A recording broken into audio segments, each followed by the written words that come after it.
Chapter 647. Sea of Ruins. Although Gehrman's sparrow didn't show it on his face, Katlia seemed to notice the surprise in him. She simply explained, "It's a kind of flight that makes it impossible for the death announcer to continue its pursuit." Just as she said that, she discovered that Gehrman's sparrow had completely changed his attire. He wore a round-neck shirt, a brown jacket, pantaloons with a dark-colored cap. He didn't look like an adventurer and instead resembled a native of the city of Generosity, Byam. According to Nina, his clothes were drenched by a huge wave last night. Does he only have one set of decent clothes? Katlia recalled and found the reason. She wasn't surprised by this. She even felt that it matched Gehrman's sparrow's insanity. He only had one set of decent clothes, spending the rest of his money on mystical items, beyonder weapons, spirituality charms, with the sole goal of raising his strength. It's no wonder the King of Immortality gave up. All he did was attack passing ships. There wasn't enough hatred to drive him to pursue us the entire way. Yes, in front of the four kings, senior pirate admirals still have a chance to escape to a certain degree. Almost arriving. Man, I haven't completed my digestion. However, acting as the crazy adventurer yesterday seemed rather effective. The crew of the future gave a very spontaneous and warm response towards it. I should completely digest it in 2 to 3 days. And even if we entered the dangerous waters, finding mermaids wouldn't be that simple. I should have enough time. Klein nodded and suppressed his urge to ask. He planned on passing by Admiral of Stars and head to his usual spot to have breakfast. At this moment, he saw a pirate who was carrying a blue fish which was alive and kicking rush in. He went straight for a corner. Seated there was the second mate of the future, Heath Doyle. His face was nearly transparent from the paleness, and his nose bridge was rather unharmonious. Pah! The fish, which was nearly a meter long, was placed in front of Bloodless. Heath Doyle extended his hands and pressed down on the fish. He bent his body bit by bit as he inched his head downwards, plastering his face to the scales as though he was kissing it. Suddenly, the fish stiffened and, like wax meeting fire, melted rapidly and turned into a disgusting pool of flesh and blood.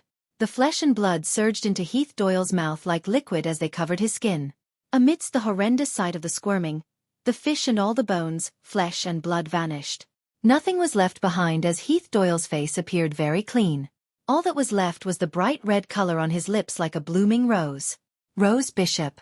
The name of the sequence surfaced in Klein's mind. Katlia, who was beside him, also saw the scene as she nudged her glasses. Every Rose Bishop needs to replenish themselves with enough blood and flesh. That way, they can fully showcase their beyonder powers and not lose control after being injured as a result of an intense battle. Her lips curled slightly as she added, however, the lunatics from the Aurora Order have an inclination towards human flesh and blood. Actually, substitutes would work fine. From the looks of it, this Bloodless with a bounty of 7,600 pounds is really lucky. On the one hand, he's lucky to achieve Sequence 6 at once without any abnormalities or losing control. On the other hand, joining Admiral of Stars' pirate crew is another. Without the secret knowledge that this lady who is being pursued by knowledge possesses, he might have turned into a monster that desires human flesh and blood sooner or later, even if he didn't listen to the true creator's voice. Klein sighed silently. He was increasingly convinced that the secret suppliant pathway, which was also the shepherd pathway, was the beyonder pathway, which was the easiest to lose control and turn mad. Nothing came close. Even the abyss pathway, which represented evil, was slightly lacking. Klein retracted his gaze, and just as he was about to take a step forward, the entire ship jolted. In an instant, the scene ahead of the future naturally surfaced in Klein's mind. The blue sea was being separated by a gigantic crack as infinite amounts of seawater plummeted down into bottomless darkness like a waterfall. This scene was magnificent and mystical. It made one suspect if they weren't on Earth. Whoosh! The future wasn't able to stop in time as it rushed to the edge and quickly plummeted. Bang! Bang! Bang! All the pirates in the dining hall flew up and slammed into the ceiling. Toast, white bread, butter, margarine, beer, and roasted fish flew around at random without settling down. Klein also lost his balance as he couldn't help but be thrown towards the ceiling. He extended his palm in time and pressed upwards, quickly adjusting his posture like an acrobatic act, allowing him to look less pathetic. Not far away, Nina showcased her stunning balance. With the help of the ceiling, she maintained her posture. Perhaps intentionally or unintentionally, she extended her feet and kicked Frank to send the poison expert flying diagonally to a beer barrel, drenching him with pale yellow liquid. At this moment, the most casual and unfazed person was Katlia. Stars swirled around her as the resplendence beneath her feet coagulated, causing her to float in midair. She wasn't affected by the sudden dip. Apart from her, Bloodless was the least pathetic. At some point in time, this rose bishop had blended into the shadows and disappeared. With the future about to plummet into the bottomless crevice, a plume of water surged up suddenly. It held up the ship and threw it high into the air and towards the other edge. After momentarily floating in the air, Klein believed that the future had landed stably on the surface of the sea. Once again, the charm from the sea god domain, which he held tightly in his right hand, wasn't used. At that moment, the sunlight outside the window shone inside, illuminating the mess inside the dining hall.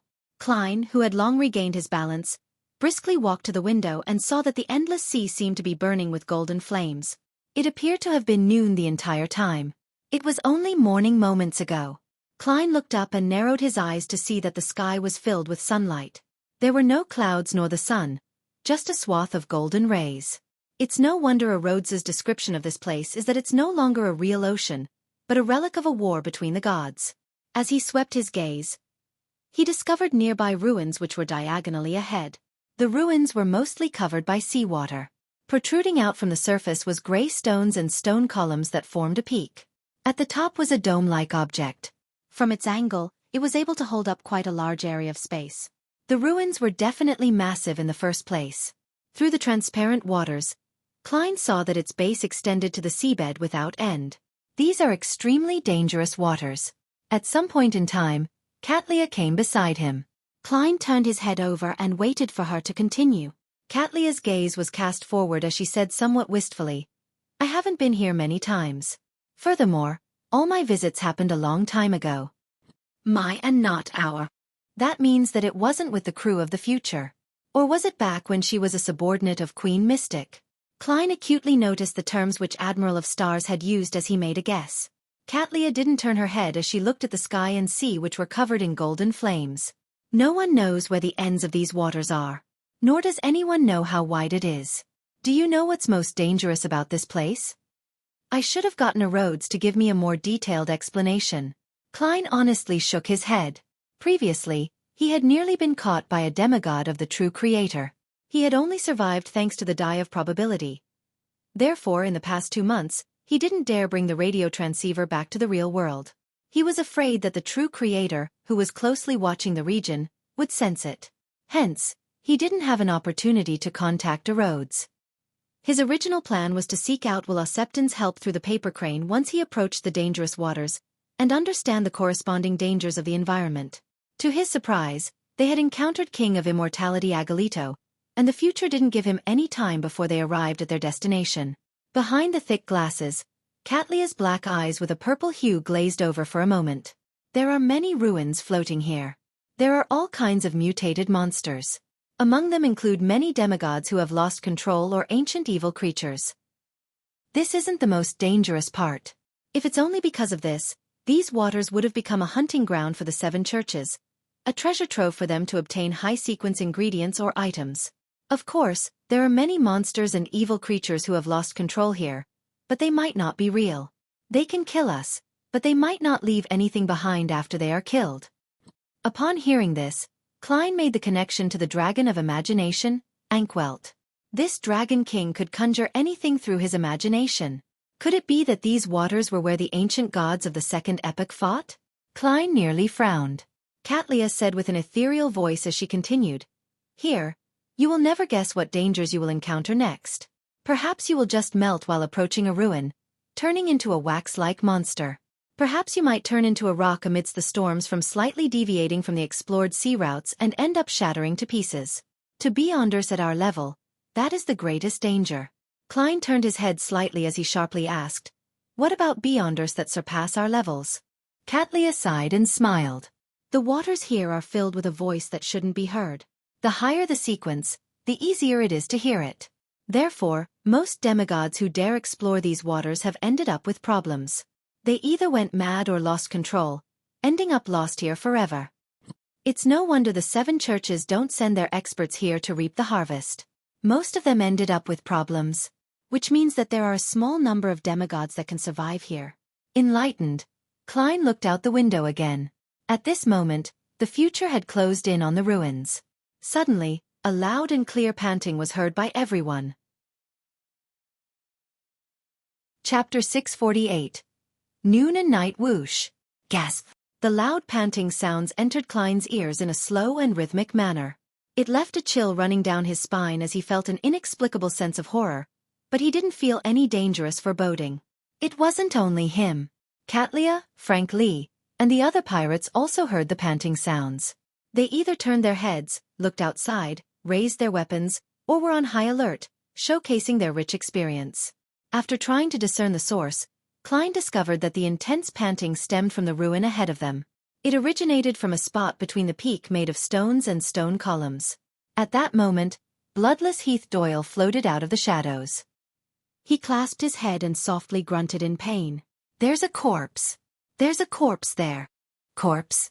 A corpse that pants loudly? Klein's thoughts raced. Katlia, who had subconsciously removed her heavy glasses and looked towards the ruins, had her expression suddenly turned solemn. She turned her head towards the pirates in the dining hall and said, Quickly circle around that area and do not approach it." Her voice contained a magnetic allure that jolted everyone awake. The sailors rushed out of the dining hall and headed for spots that needed help. Under Navigator Otalov and Bosun Nina's instructions, they adjusted the sails and changed direction, passing by the ruins from a relatively great distance. Only when the peak formed by stone and stone columns vanished beyond the horizon did bloodless Heath Doyle lower his hands, his expression no longer in pain. Upon seeing this scene, Klein narrowed his eyes. He felt that this Rose Bishop, the second mate of the future, might be a huge latent risk on this voyage. This wasn't because of his contempt towards Beyonders of the secret suppliant pathway, but a judgment he made from combining the Admiral of Stars' description and how Heath Doyle had reacted. Just now, Heath Doyle was the only one in pain while everyone heard the loud panting. He instinctively believed that there was a corpse buried in the ruins, and Katlia's reaction after her observation proved his words. That means that even if Heath Doyle doesn't proactively listen to the true creator's voice, just by having the Beyonder powers of a listener is enough to make him hear more than the average person and most low and mid-sequence Beyonders in ordinary environments. Hence, he was affected the most and obtained more information on the danger when we encountered the panting sounds while being sufficiently close to the source of the sounds. Here, it doesn't mean that problems can be resolved by avoiding similar ruins. Because according to Katlia, these waters are filled with voices that can make a demigod lose control. Voices that shouldn't be heard. If Heath Doyle were to be in an inadequate or overly adequate state one day, he might end up hearing those lethal whispers. Similarly, even if a Sequence 6 Rose Bishop is inferior to a demigod who is good at listening, the gap can't be too huge. In terms of the die of probability, just 2 points, not 1 point, is enough to have Heath Doyle hear voices he shouldn't hear to go mad or lose control. I have to warn Ma'am Hermit, even though she should have long figured this out and made the corresponding preparations. Klein retracted his gaze and heard his stomach groan softly. He had yet to have breakfast. At this moment, beer was splashed across the floor. Butter had been splattered everywhere. All kinds of food, roasted fish, toast, white bread, were strewn across the floor or hanging off of something. All of them had become somewhat dirty. It should still be edible by peeling off the outer layer. Klein looked at a piece of bread that was leaning on a table leg, in a dilemma on his course of action. This was at odds with Gehrman Sparrow's persona. When he decided to wait for lunch, Katlia instructed the chef, "Prepare breakfast for the rest once more. Leave this to Frank. Perhaps he has uses for it." For the rearing of monsters? Klein lampooned inwardly. After a while, he finally had breakfast which wasn't as sumptuous as before. It was a smoked pork sausage and 2 utterly burnt toast, as well as a cup of unsedated light beer that was treated as water. Due to them traveling through very dangerous waters with the possibilities of mishaps happening at every turn, Klein showcased his eating skills from back when he was studying in college. He only spent 1 to 2 minutes to finish the breakfast just like he did back in his college's mess hall. He left the pirates' dining hall and came to the deck. He was having an after-meal stroll while also observing his environment. At that moment, the sea still appeared as though it was illuminated by a midday sun as it was colored gold. Klein stopped and looked into the distance and saw a point of light ahead expanding. Under the sun's illumination, the point of light was producing coruscating, multicolored lusters due to the refraction. It was like a gigantic and transparent gem. As the future continued forging ahead, the point of light gradually revealed itself. It first parted before becoming clear. It was comprised of 4 gigantic columns made of pure diamond. They were like legendary columns that held up the sea. They extended downwards and stably stood there, holding up a sizable floating island. Above the floating island, the soil was charred black without any hint of greenery. In its depths, the lights had such an abnormal brightness that it outshone the midday sky. Suddenly, there was a long screech that was emitted from the island. It was loud and unrestrained, but it gave people a hair-raising sense of danger. Before long, Klein heard the galloping sounds of horses as he saw 2 steeds that seemed to be tempered from gold rush out of the floating island. Behind it was a beautiful chariot which was similarly made from gold. At this moment, Catlia's voice was amplified as she hurriedly had it resound in every corner of the future. "Look down. Don't look at it." Klein was never one to put on a brave front. He subconsciously lowered his head upon hearing those words and looked at his leather boots. He noticed that the sunlight which illuminated the deck was becoming brighter before it dimmed and was rapidly restored to its former brilliance. "It's all right now." Catlia's voice sounded in the ship again without any obvious emotional fluctuations. Only then did Klein look up. He discovered that the 2 steeds tempered from gold and the beautiful chariot they pulled behind it had vanished. The diamond pillar silently supported the floating island as resplendent glows swirled around it. What a huge diamond! What a strange floating island! What would happen if I hadn't lowered my head and had watched the golden chariot charge forward? Klein looked around as he suddenly frowned.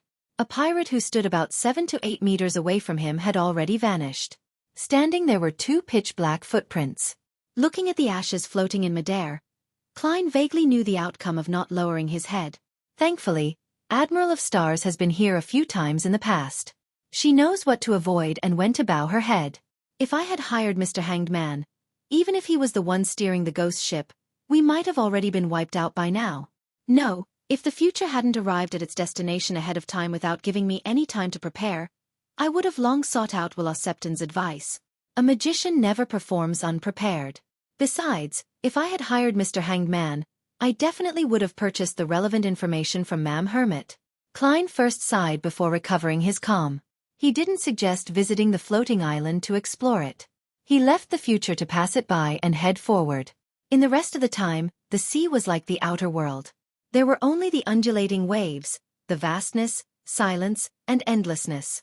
Klein occasionally saw fire embers floating on the surface of the sea, but he didn't find any signs of marine creatures, including mermaids. Time ticked by, and lunch was soon underway. Just as Klein was about to leave the deck for the dining hall, he suddenly realized that his surroundings had darkened. The sky, which had remained in a midday state, no longer had any sunlight as it was covered in rich darkness. This change was so sudden and fast that Klein's first reaction was to wonder who had switched off the lights. Silently, the future was covered in a layer of resplendent stars that illuminated paths in every direction. Catlia's voice that contained a magnetic allure was once again magnified as it resounded in everyone's ears. "Return to your room or find any corner you can and make yourself fall asleep. Then, wait until you wake up naturally." Puzzled, Frank Lee asked loudly, "What will happen if I don't sleep?" At that moment, his voice boomed like a speaking bear. Catlia stood behind the window of the captain's cabin and said, "When we wake up, we will find you gone, never to be found again." "The night here is that terrifying?"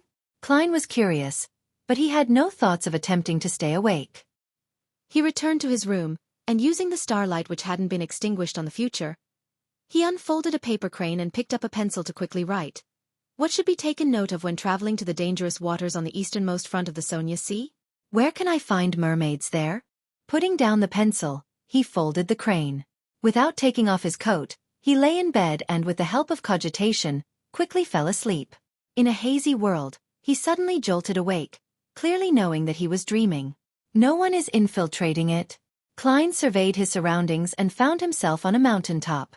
Behind him and to his sides were black, cloister-like buildings. Ahead of him was a withered tree and a protruding boulder. On top of the boulder, Catlia sat alone. She hugged her knees and leaned her body forward as she stared at the mountain opposite them. She was still dressed in the black classical robe that exuded an air of mystery. Her expression wore an indescribable look of confusion. At that moment, she didn't move at all. It was as though she was a stone sculpture. Why is she in my dream? Klein took a few steps forward and leaped onto a boulder. Before he could ask, he was stunned by the vast scene before his eyes. It was a feeling that struck a blow to his body and soul. In front of the boulder was a bottomless cliff, and across the cliff was a mountain which was covered with countless palaces, spires, and majestic city walls. These buildings were opulent and stacked in circles. Just one of them was abnormally huge and didn't resemble a human's residence. Combined together, it had an indescribable sense of epic proportions that seemed legendary or mythical. The sun hung far away as it cast the colors of the sunset onto the city as the light seemed to be frozen. This is a dream shared by all of us. Katlia continued sitting there, hugging her legs as she said, as though she was in a reverie.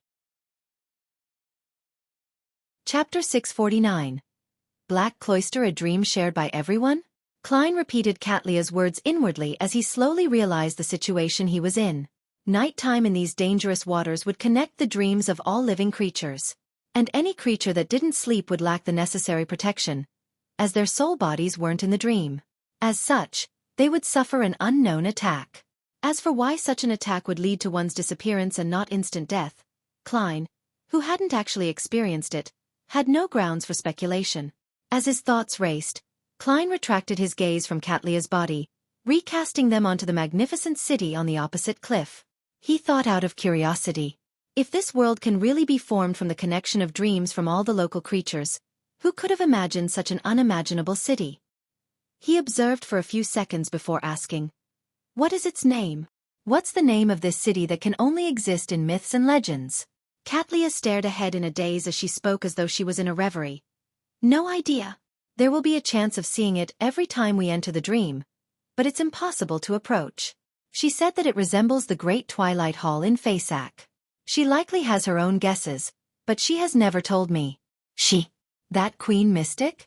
The Great Twilight Hall is where the Church of the God of Combat's papal chair is. Klein surveyed the area and deliberated before saying, "I plan to look around." He believed that the future wouldn't leave these waters anytime soon. He would definitely encounter more nights and enter this dream world several times. Therefore, to defend against any accidents and to obtain intel, it was necessary for him to explore the area. And the exploration no doubt needed a partner. Katlia remained sitting there, hugging her knees. Her tone remained ethereal as she said, "Not interested. This isn't what a mature pirate admiral should say. You could have been more euphemistic. Ma'am Hermit, you resemble a young petulant lady." Klein was taken aback as he suspected if he had misheard. This was in conflict with the Admiral of Stars he had in his mind. Thinking of how Gehrman Sparrow also had his side of not being afraid of dirt and hardship, he came to a realization. He quickly made a guess. Katlia isn't completely awake in the dream. She is able to know that she's in a dream, but she's unable to effectively control it. That is to say that she would unknowingly depict the feelings buried deep in her heart, and reveal some of her personality which she usually suppresses. It's no wonder she said that she was never able to approach that miraculous city. It's because she never had the intention of exploring it herself. Klein thought for a moment and deliberately probed. "We might be able to discover something over there." "Not going," Katlia didn't hesitate to reply, but she never shook her head. "I'll be here waiting." Waiting? She really is in a semi-unconscious state. Klein made the judgment based on her reaction and tone. He didn't waste any more time and turned to leap off the boulder. Pah! Klein's feet stepped on the ground as he subconsciously looked back. Katlia remained sitting there hugging her knees. There wasn't anyone around, and the congealed sunset from the city opposite her shone over, producing a long shadow for her, blending with one of the shadows produced by withered trees. A gentle mountain breeze blew as the black figure gently shook. Katlia didn't move as she stubbornly waited on the spot. At such times, there's a need for a psychiatrist to interpret the dream's emotions. This has nothing to do with the revelations obtained from divination. Klein curled his lips and surveyed his surroundings to seek a direction in which to explore. He discovered that regardless of the direction he took, he would end up at the black buildings formed from the cloisters. There was a towering wall that isolated it from the cliff. No matter how the exploration was made, one had to pass by the cloister unless once jumped down the cliff. Since there was no other choice, Klein went directly to the pitch-black door of the cloister.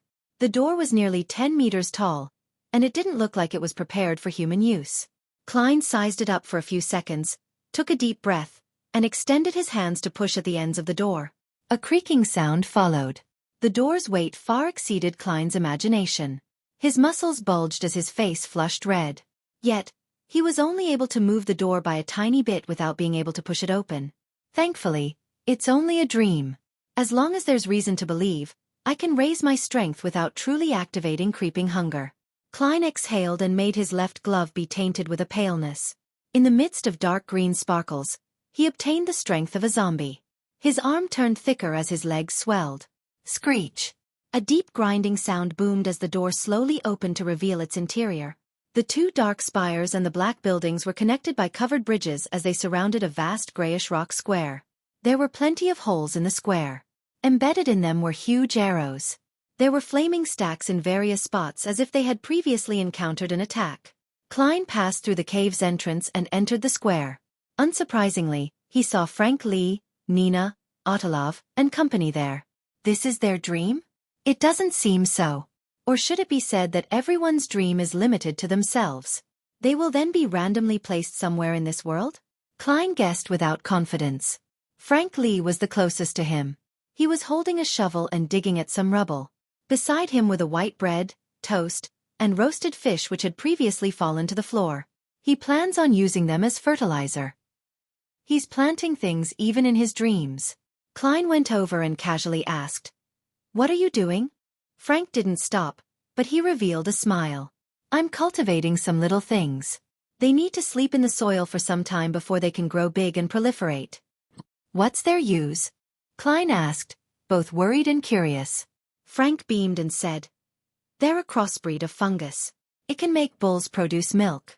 This way we can obtain more milk, allowing more people to drink good milk."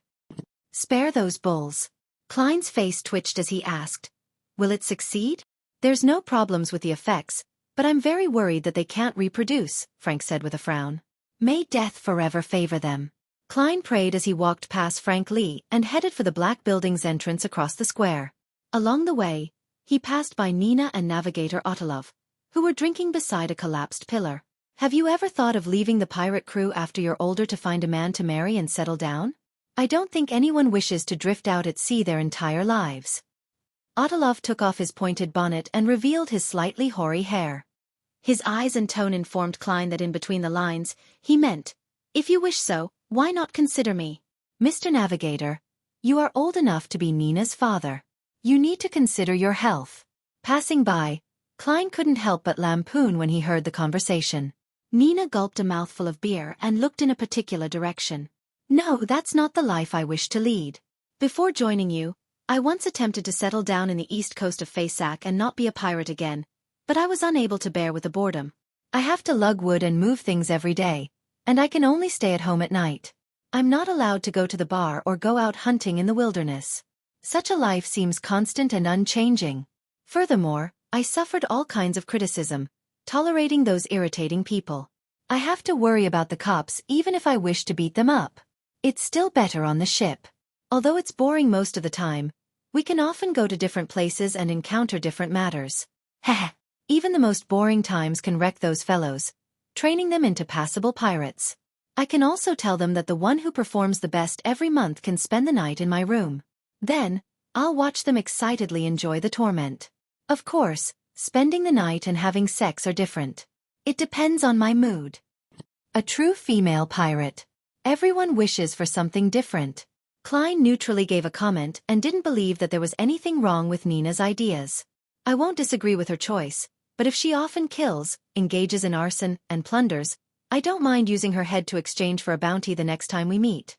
Klein retracted his gaze and arrived at the suspected entrance of the black buildings and spires. Subconsciously, he turned his head and realized that the shadows in the corner seemed normal, but there was something different about it. Bloodless Heath Doyle? He hides in the shadows even in a dream? According to my limited knowledge of psychology, this is a result of greatly lacking a sense of security. Klein pushed another door which was similarly almost 10 meters tall. Amidst the grinding sounds, his gaze suddenly froze. Behind the door was a vast hall which had 2 rows of stone pillars supporting it. The hall was abnormally dark without any candlelight. As the main door opened, the light from outside shone in, lighting up the interior to make it clear. Klein saw that there were murals of various colors, with gold being the main color of choice on the dome. They were connected to one another without any gaps. It gave him a magnificent and sacred feeling. Thump, thump, thump. A figure had its back facing Klein, using the axe in its hand to chop at a long and huge tree. Its motives were unknown. The figure was dressed in a white shirt and a black vest. It didn't look like any of the pirates on the ship. There's someone else in these waters? Or could it be the mysterious pair of eyes that had been observing the deck and me? Klein's heart sank as he slowed down. He warily approached and came to the figure's side where he discerned the figure. It was a man who looked young. He had blonde short hair that was split 70-30. His emerald green eyes looked focused and serious. "What are you doing? What is this place?" Klein carefully asked. He intuitively believed that the person wasn't the owner of the mysterious eyes. The young man raised his hand to touch his earlobes without turning his head. "Why are you asking these questions? My ship has sunk, and I'm busy making a canoe for myself. I don't have time to speak to you." Klein thought before asking, "Who are you?" "Who am I? I'm the unlucky Anderson. Ever since I saw that mural, I've been plagued with bad luck." The young man pointed in a direction. Tracing his finger, Klein saw a mural. The mural depicted a sea of fire that split in the middle to produce a path. On the path there was a long line of people. The members either held their heads low with pious devotion or prostrated to the ground. Their destination was in the depths of the sea. Their leader was a lanky man with long silver hair. His facial features were mild and his eyes were tightly closed. On his back were layered wings. Klein's pupils constricted suddenly. He recognized the leader on the mural. It was the angel of fate which Little Sun had once depicted. It was the tail devourer, Ouroboros. Chapter 650. The unlucky Anderson. After recognizing the leader on the mural, Klein subconsciously suspected that it was something from his dream. However, he quickly rejected the idea. This was because the unlucky Anderson wasn't someone he knew. He was also not someone that had left an impression on him. There was a low chance of him being the extension of his own dream. And Anderson had clearly said that he became unlucky after seeing the mural. It was strongly tied to the mural, so it could only be the case that the mural was part of Anderson's dream. As he focused and looked carefully, Klein quickly realized that the mural was somewhat different from the mural that Little Sun saw in the true creator's abandoned temple. The background here was a sea burning with golden flames, while the previous one was that of a desolate plain. The destination here was the depths of the sea, while the previous one had a destination of a distant mountain. On the mountaintop was a huge cross and figure hanging upside down. The bottom of the angel of fate Ouroboros's feet was black slush with heads pointing down and fishes stuck inside. Previously, it was a meandering river. It's a different mural, but more of a memory from different stages of the same pilgrimage. Klein nodded with a guess. A similar scene surfaced in his mind. A very long time ago, in a particular period of the Fourth Epoch, Ouroboros led a devout group of pilgrims or the remnant believers of the true creator. With many powerful enemies in pursuit, they rowed a boat through this sea. Due to certain reasons, he abandoned the boat. With the help of the true creator or his own powers, he parted the sea and led the devotees through it and into the forsaken land of the gods, leaving behind the kindling for organizations such as the Rose Redemption and Aurora Order. In the forsaken land of the gods, they tore through desolate plains, and on the pilgrimage, they built temples along the way. And one of them was discovered by Little Sun and company. With how Will Septon was forced to restart a cycle and be reborn as a baby, the tail devourer is likely still alive. Does this mean that he eventually arrived at the destination with the pilgrims, the holy residence of the true creator? Does this mean that the holy residence of the true creator is somewhere in the forsaken land of the gods? With this in mind, Klein suddenly felt a baffling sense of wistfulness. If my theory is correct, then that means that no matter how the City of Silver tries to save itself, or how they continue passing the flame, once the true creator completely awakens or is restored to his original state, they would unavoidably head towards destruction. When you are very close to the divine kingdom or holy residence of an evil god, your survival has nothing to do with your struggles. This is like the bubbles produced when sea waves surge to the shore. Once the waves recede, they would vanish. Human civilization and ethnic groups are just that weak under the gaze of an evil god. No, I can't be that pessimistic. I was only making a guess. Perhaps the one that forced Will Septon to reincarnate isn't Ouroboros. Perhaps the true creator wouldn't recover or awaken that easily. He might be sealed by the 7 deities. Therefore, the City of Silver still has a chance. A path between the forsaken land of the gods and the external world needs to be forged before the evil god escapes from his shackles, allowing them to be moved out.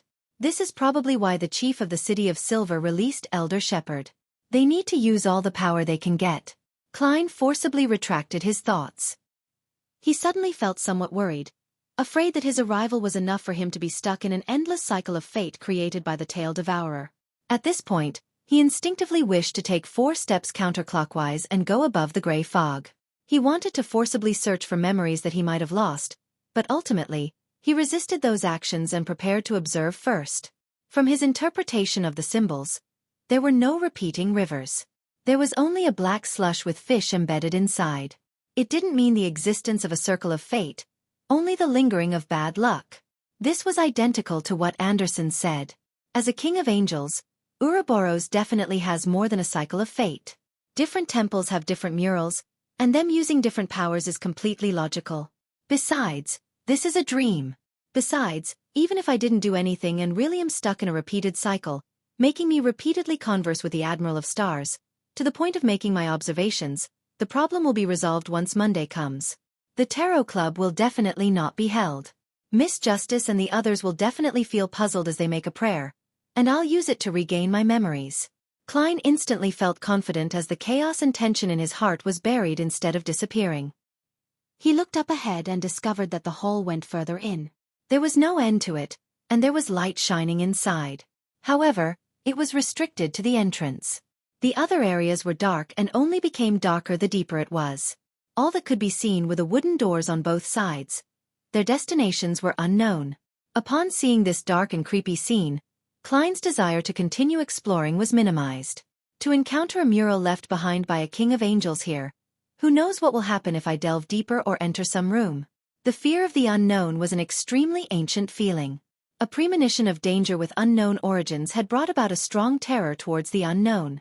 Klein observed himself for a few seconds before he stopped proceeding forward. He turned towards Anderson, who was chopping the gigantic tree. "Why are you here?" Anderson looked up and scoffed. "I'm a treasure hunter." "So tell me, why would I be here?" "Treasure hunter." Klein casually asked, "There's treasure here?" Anderson continued busying himself with the creation of the so-called canoe.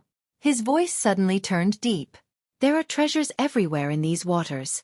As long as you obtain it successfully and leave alive." "That's true. But the problem is that it's very dangerous if one isn't a demigod. But it's even more dangerous for a demigod to be here." Klein looked into the hall's depths and asked, "Do you know where this place is?" Anderson traced his gaze and said, "I don't know. At least a third of my companions formed a team and headed in to explore. But they never returned." "Are you referring to the real world or the dream world?" Klein asked with a clear line of thought. Bang! After the axe landed, Anderson laughed. "Of course it's in the real world. The ones that proceeded to explore the dream are the other third of my companions. They similarly didn't return." Klein inhaled as he thought. Where are their bodies in the real world? They have mutated into monsters. They killed off quite a number of my companions. Anderson raised his axe and cleaved down. Clang! Amidst a crisp sound, his axe broke into 2. As the crack was towards the back, the fragment immediately shot at him. Anderson's right chest and abdomen immediately bled like a spewing fountain. He held his left hand to his wound and looked up at Klein. Smiling bitterly, he said, "I told you I was plagued with bad luck ever since I saw that mural. Thankfully, this isn't considered too unlucky. At the very least, they didn't destroy my ordinarily handsome face." "Are such descriptive terms supposed to be used that way?" Klein looked at Anderson quickly pull out the fragments from his body as he handled the wound and consumed some medicine. He discovered that Anderson was unfazed, and the skill involved in his actions meant that he had already gotten accustomed to it. Klein had a single hand in his pocket as he played with the coins in it. After some deliberation he asked, "When your companions began the exploration, were you part of the group that stayed behind to study the mural?" Anderson was taken aback as he inserted his medicine bag into his belt and wiped his mouth. "No, I was part of the group that did the exploration." As he spoke, he grinned and revealed a genial smile. "This." Klein's pupils constricted as he bent his back slightly and raised his left palm. At this moment, Blinding sunlight illuminated everything in a dazzling white. Then it dimmed and vanished.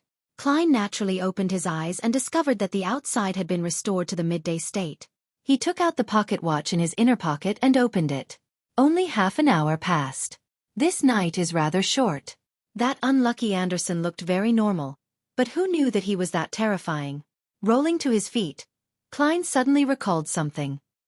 Snake of Fate Septon had yet to reply to him. As everyone's dream had been pulled into the world without the connection of the spirit world, he was unable to locate me?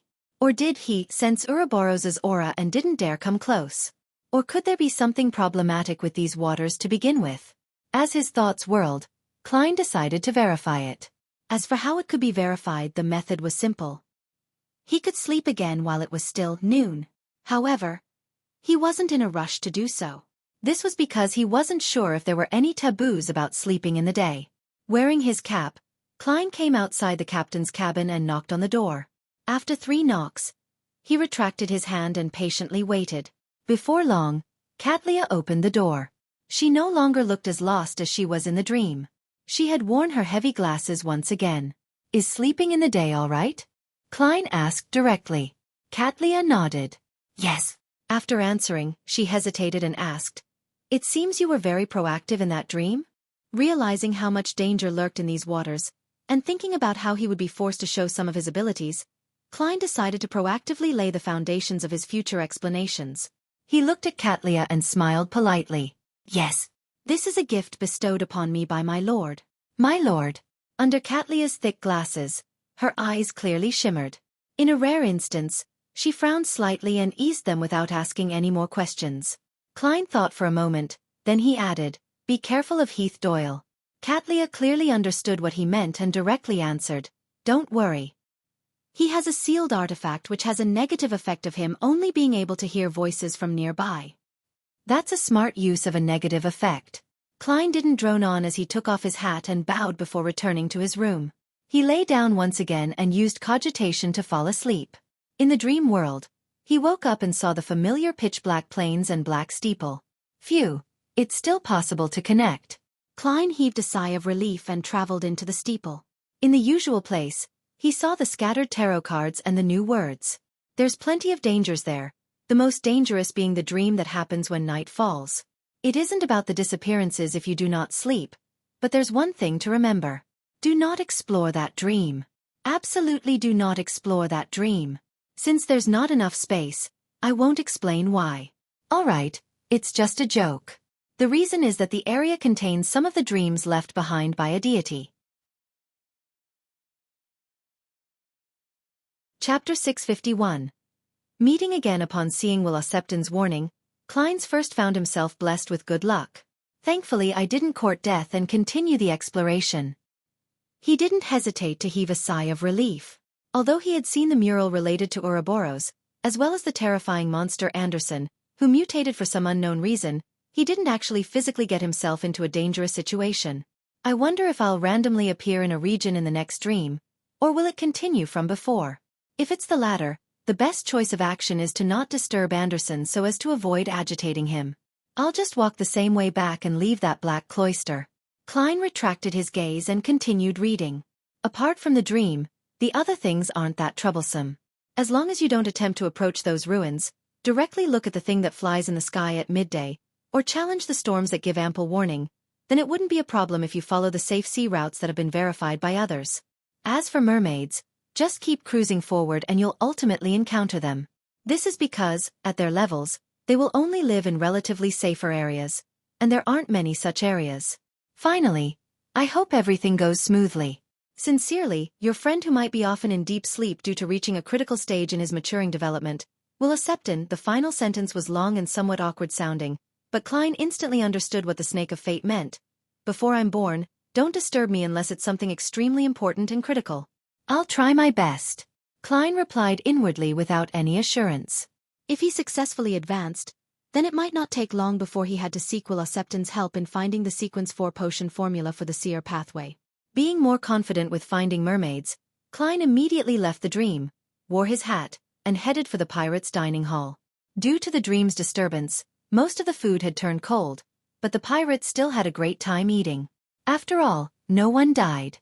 Since no one died during this mystical encounter, they naturally felt great that they had something to brag about. Do you want a cup of milk? Frank Lee held a plate and sat opposite Klein, asking warmly. Recalling the conversation in the dream, Klein firmly shook his head with a deadpan expression. Inwardly, he was very worried that the milk on the ship were all Frank's experimental products. Frank didn't mind as he gulped a mouthful of milk. I remember telling you about those little things in the dream? Yes. Klein cut through a dragonbone fish that was cooked in sauce, and he stuffed it into his mouth. This kind of fish was well known for having few bones. Most of the time, it only had one main bone. In Backland, due to its various species, they were considered a mid to high-end delicacy, but east of the Oravi Island, in the periphery of the safe sea routes, they could often be caught. Frank chuckled.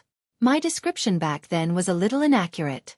Their true purpose was to successfully produce milk even when they aren't in a state capable of lactation, regardless of whether they are male or female. As long as they consume it, they will produce milk and return to normal once they aren't fed. This way, the milk cows don't have to suffer any torture. This way, it becomes fairer for men and women to bring up their children. It will be beneficial for women to head out for work. Wait, why are you telling me this? Klein nearly failed to maintain his persona as Gehrman Sparrow. At that instant, he felt that the nickname of Crazy shouldn't be Gehrman Sparrow's but Frank Lee's. He's actually someone who supports equality between men and women. However, his means are a little terrifying. That's right. The Church of Mother Earth is like the Church of the Goddess. They believe that women should have the same standing in society as men.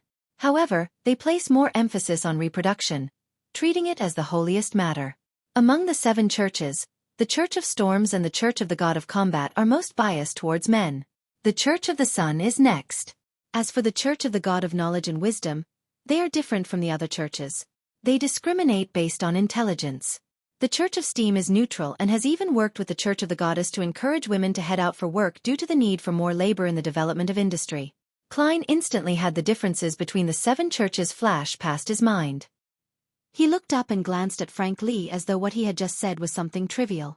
This made Frank rather happy as he couldn't help but drink a few more mouthfuls of milk. After the pirates finished their lunch in batches, Katlia pushed open the windows to the captain's cabin once again. Using magic, she amplified her voice. There's an island 5 nautical miles ahead of us.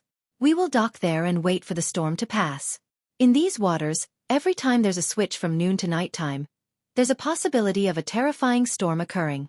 I cannot confirm when it will happen, but I believe it's safer for us to wait for it to pass before we continue our voyage. She went into the details a lot more than in the past, as it wasn't a sudden occurrence, and there was plenty of time.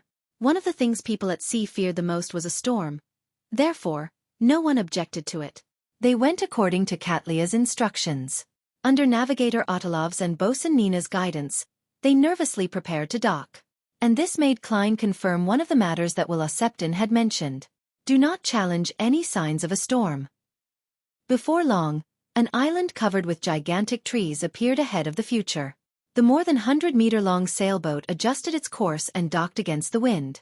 More than half an hour passed as the sky suddenly dimmed. Lead-colored clouds surfaced one after another.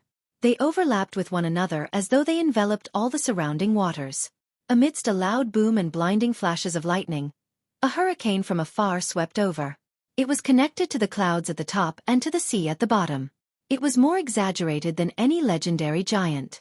It was like a gigantic coiling serpent in a bid to destroy the world. The terrifying hurricane brought with it waves that towered like mountains. Lightning that branched out like trees and didn't stop because of the incoming storm. It constantly struck the surface of the sea, splitting into tiny electric bolts that spread outwards. As the rain pattered down on the future's deck, it made the pirates who had entered the cabin or gotten shelter feel like the apocalypse had arrived. Such a storm didn't last too long. The sea calmed down after about 15 minutes, and the hurricane dissipated. The midday sunlight reigned in the sky once again. You can head onto the island for a while, but don't wander inside. You have to be within the range of the cannons.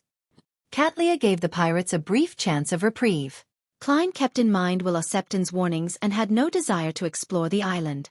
After leaving the future, he only walked about on the shore, taking in the feeling of having his feet on solid ground. Beach, sunlight, trees. It feels like a vacation. Klein thought in amusement when he suddenly noticed a rapidly moving black dot through the corner of his eye. It was rushing over from the boundary of a cliff. The black dot increased in size to reveal a human figure. Not far away, Katlia, who was on the sand, also noticed the abnormality. She half turned around and took off the heavy glasses on her nose bridge. The figure with emerald-colored eyes approached. He was wearing a white shirt, a black vest, and trousers. He was of medium build with his blonde hair split 70-30. Anderson! The unlucky Anderson! Klein instantly recognized him. The person was none other than the terrifying Anderson in the dream world. It was the Anderson who said that his companions never returned after they proceeded to explore the hall, but had claimed to be a member of the exploration team.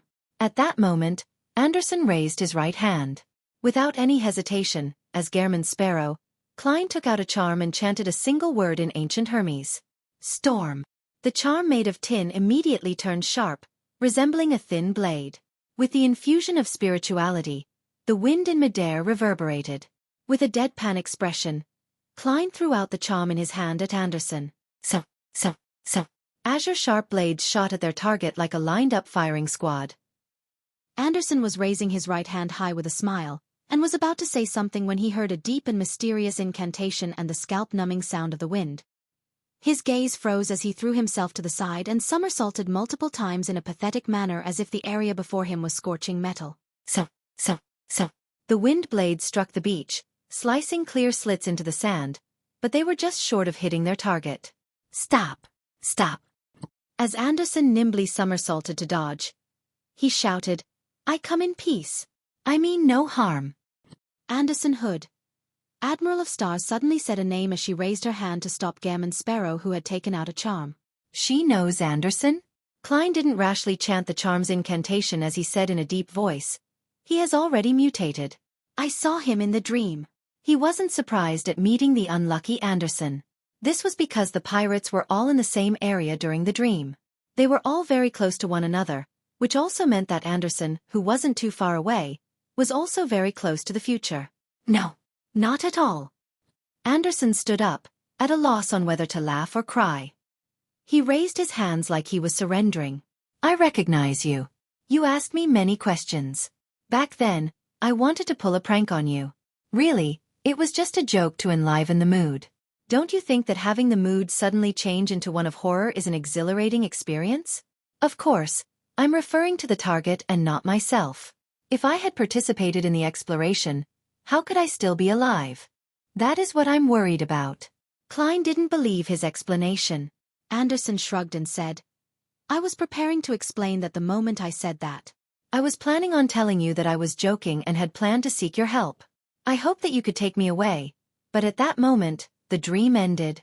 Damn it, I was really too unlucky. It does comply with the traits of being unlucky, Klein silently muttered. He planned on flipping a coin right there and then to test him with divination when he suddenly heard Admiral of Stars Katlia say, Listen to what he has to say. He's very famous in the Fog Sea. He has the nickname Strongest Hunter. Chapter 652. Mermaid Clue's Strongest Hunter. Klein was shocked by this nickname. After carefully recalling, he realized that the man didn't have a bounty on his head. That meant that Anderson Hood's description of himself in the dream world was real and reliable. He was more of a treasure hunter. Unfortunately, German Sparrow hasn't killed any pirate admirals. Otherwise, I would be the strongest hunter. Klein didn't let down his guard as he coldly looked at the man.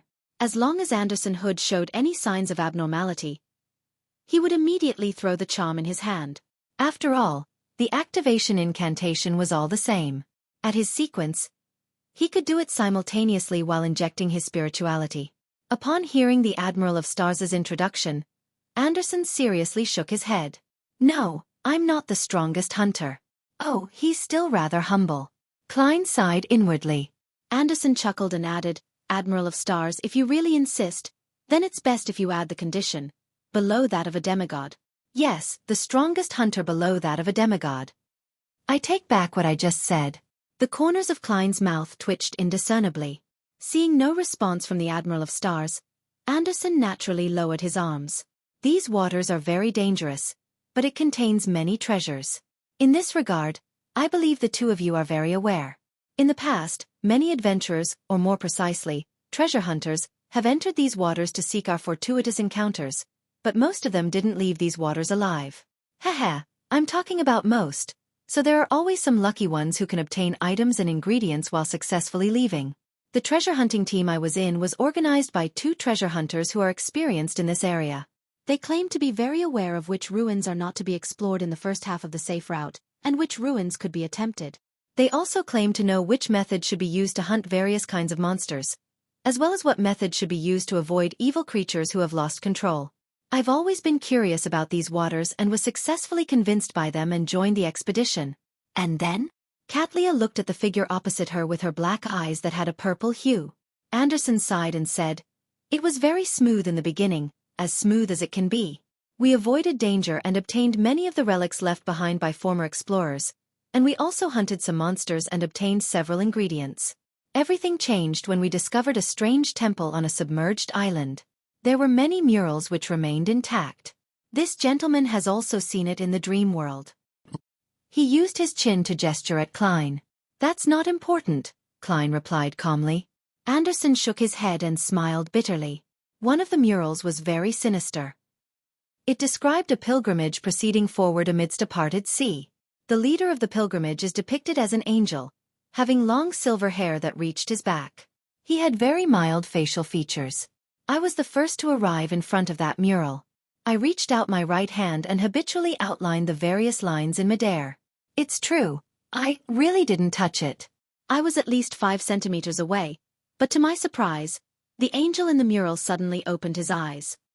"Your nickname as the strongest hunter must have been forced as a result of you attracting too many problems." Klein scoffed silently without any sense of pity. "Silver-haired angel?" Katlia asked in return. "Yes, but I'm not sure which angel it is. At the very least, he hasn't appeared in any of the portraits of the 7 churches. Of course, the mural artist might have casually added it, and it might not be real." Anderson was just about to raise his hand to comb his hair when he discovered that the man wearing a round-neck shirt, a brown jacket, pantaloons with a dark-colored cap was coldly staring at him. It appeared as though any abnormal action would result in the man attacking without hesitation. But at that moment, Klein was thinking about something else. This fellow is very professional when it comes to art. At the very least, the typical person wouldn't be able to know of so many religious portraits. Katlia, who didn't receive an adequate answer, immediately turned her head towards Klein, her gaze filled with an inquisitive look.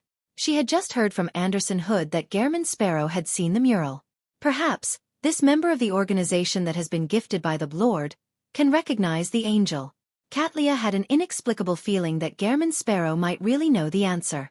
Considering how Ma'am Hermit would be able to obtain the answer at the next tarot club from a casual question, Klein didn't hesitate to simply say, "Tail Devourer Ouroboros." "Tail Devourer Ouroboros? That angel of fate? That king of angels?" Katlia unknowingly pursed her lips as the purple hue in her eyes turned slightly more obvious. The last time she had heard this name was from the tarot club, thanks to Miss Justice. And that was her first time learning of the existence of the kings of angels. She never expected to obtain clues of them in the real world in just a few months. Tail Devourer Ouroboros? Anderson ruminated over the name in a daze. Klein didn't speak further, showing his disinterest in explaining. Seeing how the Admiral of Stars wasn't speaking a word, Anderson could only laugh and continue. "I thought I was hallucinating back then because the mural didn't show any abnormality after that. Following that, our team fractured into 2. Most of them were frightened by my account and believed that they shouldn't continue exploring the temple. The remaining third desired to obtain more treasure and began setting off deeper into the temple. We waited an entire day. Noon switched night a total of 3 times, but we didn't manage to see them return. We were all outstanding treasure hunters, so we knew that something must have gone wrong. After making some confirmations, we didn't dare stay any longer or wait. We immediately left the temple and got onto the ship to return the way we came. We had already received plenty, and we didn't wish to take any more risks." "Wait, none of you had the intention to save your companions?" "Yes, a treasure hunting team that is temporarily put together will only bother with themselves and the few friends they are familiar with when they encounter danger. According to my experience, those companions of yours that vanished might be eating the fingers of corpses." Klein lampooned and didn't reprimand Anderson. Anderson sighed again and said, "After leaving that temple, I discovered that there was something abnormal about myself. On the one hand, I became very unlucky, with everything I do failing. Even when drinking light beer in silence, I'll realize that someone had used a beer barrel as a toilet and pissed in it. Well, that's not what I encountered. It was my companion. On the other hand, we obtained control of ourselves in our dreams. We were no longer in a reverie and knew something, but we had no means to take action. Therefore, a number of my companions, a third of the original number of people, ventured deep into the dream world. Heh, they never returned." Katlia, who had been listening in silence, asked, "What about their bodies in the real world?" "They mutated into monsters, killing quite a number of my remaining companions and sailors." Anderson took an obvious deep breath. "We might have successfully killed those monsters, but due to the lack of sailors, as well as encountering a streak of bad luck, we failed to reach this island in time before the storm arrived. Therefore our ship sank. Likewise for our loot. The rest of my companions either drowned, got struck by lightning, or got eaten by the underwater monsters. I didn't see all of it myself. As for me, I was relatively stronger and luckier than them. I was sent flying by the waves and successfully swam to the shore of this island and began attempting to create a canoe to leave this area. As you can see, even my final axe has shattered. It was also reflected in the dream." Anderson's final sentences were directed at Klein. They really are a treasure-hunting group plagued with bad luck. Klein inwardly drew the crimson moon for him. He believed that Anderson's description was likely real. His experience didn't seem to be fabricated out of thin air. However, it was unknown if he was hiding something. Perhaps, Anderson had really gone deep into the temple and eaten the fingers of the corpses before coming out, believing that he was fine. Perhaps, he had already explored numerous places in the dream world and had been corrupted by some unknown creature in an inconspicuous manner. After Anderson had finished recounting his experience, he smiled at Katlia and the man who he didn't know the name of. "Do I have the honor of being a passenger on your future? I will pay for the fare." He looked as if payment wasn't a problem at all. Katlia once again turned her head to the side towards Klein, as though asking if he would accept. "This is to say that you are leaning towards accepting his request? Aren't you going to do any tests?" "I have to go above the gray fog to divine before I can provide a clear answer." "What gives you the confidence? A beyonder power obtained once a mystery prior reaches sequence 5? Klein figured out a lot of information from Katlia's gaze. Just as he was hesitating, Anderson hurriedly said, "I'm very familiar with the route ahead. I can help you avoid the latent dangers on the safe sea route, and I can tell you which ruins aren't to be explored. I can also give you early notice to avoid the singing voices of the mermaids in time." Singing voices of mermaids? Klein's eyes nearly lit up as it took him a great deal of effort to maintain Gehrman Sparrow's image. "Yes, a day's voyage from here, and I mean a day in terms of the world outside, we will circle around a ruin and turn." Upon saying that, Anderson suddenly realized something as he shut his mouth with a smile without saying anything more. Klein thought for a moment and took out a gold coin in front of Anderson as he silently chanted, "Anderson Hood is problematic." He repeated 7 times and went through the standard process of divination, but he didn't hold any hopes for an answer. It was a test on Anderson. If Anderson really was problematic, he would definitely show signs of guilt. After all, he couldn't be certain of Gehrman Sparrow's divination standard and was unable to determine if he could disrupt it successfully. Ding! The gold coin was flung into the air before landing. Klein glanced at it before putting it into his pocket. "No problem. I'll later make a confirmation by going above the gray fog," Klein added inwardly. Katlia looked at Anderson and nodded. "I agree to your request. However, after we leave these waters, you need to hand over half of what you have. If there's nothing, I'll not take anything either." Anderson fell silent for a few seconds before smiling again. "Deal." Having found a way out, he clearly relaxed as he smiled. "Also, I have to warn you that although my bad luck is limited to me alone, you should be careful because I might attract monsters. Of course, I believe that with you, this gentleman, and myself, we should be able to guarantee our safety." Just as he said that, the entire island quaked. A smoky plume emanated out of the primitive forest. "Don't tell me a monster is really coming." Anderson subconsciously turned agape. Chapter 653. Black-faced, black-handed. The ground trembled slightly as a figure that was nearly 3 meters tall appeared at the boundary of the island's primitive forest. Its body was grayish-white in color, seemingly formed from boulders. Its face was potholed without any obvious eyes, nose, mouth, or ears. Stone giant. Katlia muttered the monster's type. Be it Klein or Anderson, both of them knew nothing about such monsters. However, they didn't cast an inquisitive look at Katlia. They focused on the monster, looking highly professional. Katlia turned her body to face the docked future. She raised her right hand halfway and amplified her voice. Aim. The pirates on duty immediately adjusted dozens of cannons on the port of the ship, aiming them right at the stone giant which was lumbering over.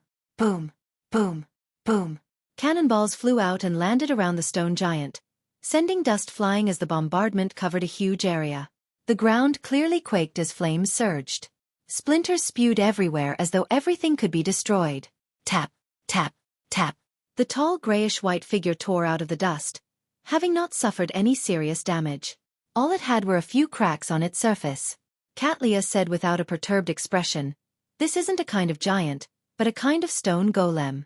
Its core is the main ingredient of Sequence 5 Guardian from the Guardian Sequence pathway. Therefore, its defenses are extremely high." Amidst the reverberating cannon bombardment, Klein nearly suspected if there was a problem with his auditory senses. Since you know that the stone giant has high defense, why did you use a cannon bombardment? Isn't that a waste of cannonballs? He thought in puzzlement as he lampooned. Perhaps hearing his inner thoughts, Katlia said as she watched the stone giant approach, "I've never encountered such a beyonder creature before, so I wish to do some tests." "I have nothing to say against such a reason." Klein was rendered speechless.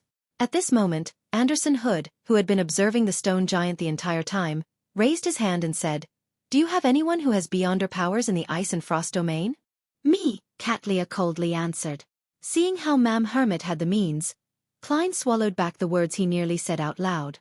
He really didn't wish to activate creeping hunger unless necessary, despite Zombie possessing the powers of ice and frost. He believed that he couldn't find any suitable food on the island. Katlia took out a grayish-black scroll from a secret pocket in her warlock robe and softly chanted a single word in ancient Hermes, "Freezing." Silently, the scroll was consumed by icy blue flames and immediately, there were crystalline streams of light that appeared in midair. They flew towards the stone giant and froze the target within as icicles hung from it. Amidst jarring cracking sounds, the ice layer cracked in turn as the stone giant slowly walked out of the zone. However, its grayish-white exterior had turned a darker shade. Its motions were a lot stiffer than before. At this moment, Anderson raised his hands as though he was a conductor gesturing for the audience to give their applause. Orange-yellow flames which were almost white in color sprouted at the stone giant's feet, as though it had stepped into a particular trap. Its surface rapidly produced a bout of steam as cracks spread across its body in the form of deep fractures. Anderson pulled back with his right arm as a burning white spear condensed in his palm. The flames at the tip of the spear condensed to a point as it emitted a blinding luster. The spear flew out, accurately hitting the crack in the stone giant's belly as the flames melted a huge hole in it. As for Anderson Hood, who was originally on the beach, he seemed to merge with the burning white spear. The flames brightened as he strangely appeared behind the stone giant. He held his left hand into a fist as his arm bulged. With an uppercut, he struck upwards from the hole and into the stone giant's heart. This simple-looking strike created an exaggerated effect. The stone giant immediately froze on the spot as cracking sounds constantly emitted from its interior. In seconds, it had crumbled into rubble. A critical strike. Klein's pupils constricted. Katlia calmly stood on the spot and said without any surprise, "Sequence 5 of the Hunter pathway is Reaper. Furthermore, they are good at finding the weakness of their prey." Reaper? A Death Reaper of life? No wonder. Klein nodded slightly. At this moment, Anderson crouched down and rummaged through the stone giant's carcass. Then, he turned his head and smiled ruefully. "It's not a real monster." That meant that there weren't any spoils of war. While Anderson described the situation, the rubble vanished at a discernible pace. "For an unlucky fellow like you, don't be the one opening chests or looting corpses." Klein couldn't help but lampoon inwardly. Anderson returned and kept droning on. "The greatest problem of these waters is this. Not every monster will provide you with riches. This is because conjured monsters such as this are a part of more powerful monsters of a higher level. Of course, it's possible that they're the result of remnant powers and auras." Klein already had a preliminary theory towards this. Having gone through the voyage, he discovered that there were beyonder traces of sun, evernight, storm, and the spectator pathway. He had a more fleshed-out theory from his previous theories. He originally suspected that these waters were the remnants of a battlefield in a war between second epic ancient gods. Storm belonged to Elf King Saniathrim, Spectator belonged to Dragon King Ankwelt, Evernight belonged to King of Demonic Wolves Fleegria. With Little Sun providing him with the legendary records from the City of Silver at each gathering, Klein had gained a preliminary understanding of the authorities of the 8 ancient gods in the second epic. However, the constant midday and the sun chariot formed from gold had made Klein have doubts about his theory. This was because none of the 8 ancient gods grasped the sun pathway. Soon, Klein connected it to Amon's and Adam's father, the City of Silver creator who was deemed as the ancient sun god. After this creator awakened, and after a series of intense battles, he had taken back the authorities of the ancient gods. Hence, these ruins of the battle between gods were left behind? The incomplete mural he saw at the Elvish ruins suddenly surfaced in Klein's mind. Elf King Saniathrim and the City of Silver's creator, who was also the ancient sun god, were at odds. As his thoughts wandered, Anderson had returned to his chuckling state. He looked at him and said, "How do I address you?" "Gehrman Sparrow." Klein simply gave his name. "Gehrman Sparrow?" Anderson was first taken aback before recovering. "I've heard of you. You're the adventurer who nearly successfully hunted Vice Admiral Ailment. You have the title of the craziest hunter. Last month, when the ship I was on board passed by the Rorstad Archipelago and Oravi Island, I had thoughts of getting to know you over drinks, but your whereabouts were unknown." "Last month? I was doing volunteer work at the hospital." Klein nodded and said, "You know me now. Also, try your best not to say anything." Anderson forced a smile. "I know. My bad luck tends to make the negative words I say become reality. All right, stop looking at me. I won't speak again. Put down that charm of yours." Due to the appearance of the stone giant, the pirate's relaxation time was cut short. The future quickly set off once again, venturing deep into the sea. Along the way, Klein stayed standing on the deck and leaned against the side of the ship. He observed his surroundings while Anderson was loitering on the ship. He was good at socializing and interacting with the pirates. Impressive. He easily got to know the situation of the ship. Klein shot a glance at Anderson, who was drinking with a few pirates in the shadows, as he sighed inwardly. Of course, the strongest hunter probably doesn't know that the alcohol he's drinking has a sedative of unknown origins. Klein held back his laughter as he thought mischievously. With Anderson's help, the future circled around 2 hidden maelstrom and a floating palace ruin as it continued down the safe sea route. About 3 hours later, night fell again. Klein rapidly found his lucidity and reason in the dream as he opened his eyes and looked around. His vision was a swath of pitch blackness with nothing to be seen. "Don't tell me I'm blind." Such a thought instinctively appeared in Klein's mind. Then, he reached his right palm into his pocket and took out a matchstick. This was a component that every magician needed for his spells. With familiarity, he took out a matchstick and ignited it. Immediately, a weak flame appeared in front of Klein's eyes. The flame struggled as it bloomed, slightly illuminating his surroundings. He was in a prison cell, one with an unlatched gate made up of metal railings. Why would I be here? I'm neither beside Admiral of Stars or in the mural hall where Anderson was. I'm randomly placed in a particular area? As his thoughts raced, Klein flicked his wrist and extinguished the matchstick that nearly burned his fingers. A resplendent layer of sunlight bloomed on his left hand as his eyes had 2 miniaturized suns. With the soul of the priest of light, he obtained night vision from the light of holiness. As he observed his surroundings, Klein saw that the cell he was in wasn't too cramped, but the floor was dirty and messy. There were many footprints, a mystery as to what previously happened. Most of them are human footprints. A few of them are rather exaggerated, likely belonging to giants. The single bed is broken in the corner while there's a key beside the door. Someone succeeded in a jailbreak? Klein came before the unlocked metal gate and carefully looked outside. The prison was filled with darkness. The darkness enveloped a stone-paved corridor, and across from him was a cold but solid wall. The path extended continuously on both sides as though there were more prison cells. Klein retracted his gaze, picked up the key on the ground, and locked the gates. He didn't attempt to head out and continued staying in the cell. He clearly remembered that Willa Septon had advised him not to explore the dream world. Therefore, he planned on awaiting the arrival of noon. So what if it's a prison cell? It's not like I'm leaving. Klein huddled in the corner, sitting on the halved single bed, seemingly blending with the rich darkness around him. In this extreme silence, Klein suddenly cocked his head since he vaguely heard light footsteps. The sound of footsteps came from afar in an ethereal manner and at a slow frequency as it approached him. Chapter 654. Prisoner and guard no way.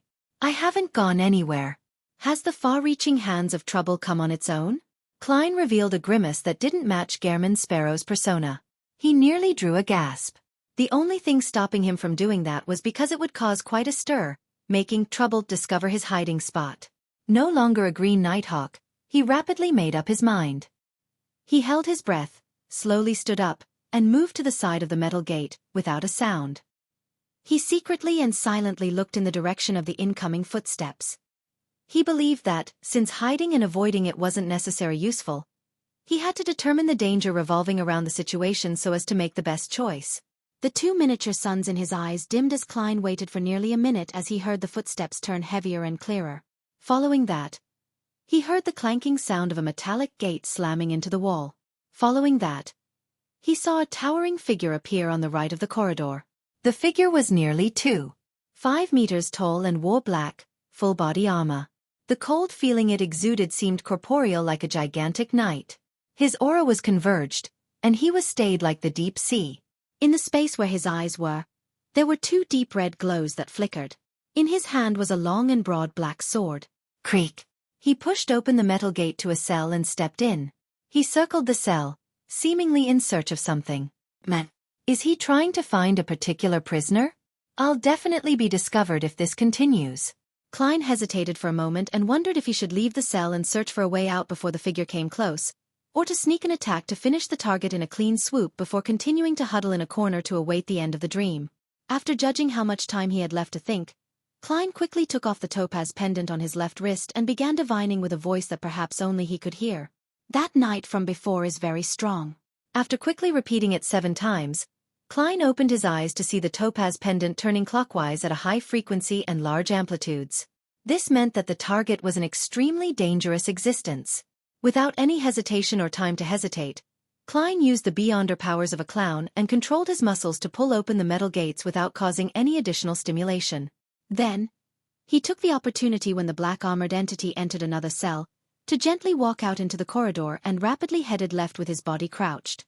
In the immense darkness, as he listened for any commotion behind him, he maintained his stealthy and swift motions, quickly making a bend and arriving at a metal gate which opened outwards. It looked like an exit. Attempting to push and pull, Klein discovered that the metal gates weren't heavy, but it had been locked. After 2 seconds of thought, he took out the key he picked up inside his cell, inserted it, and twisted it without holding out much hope.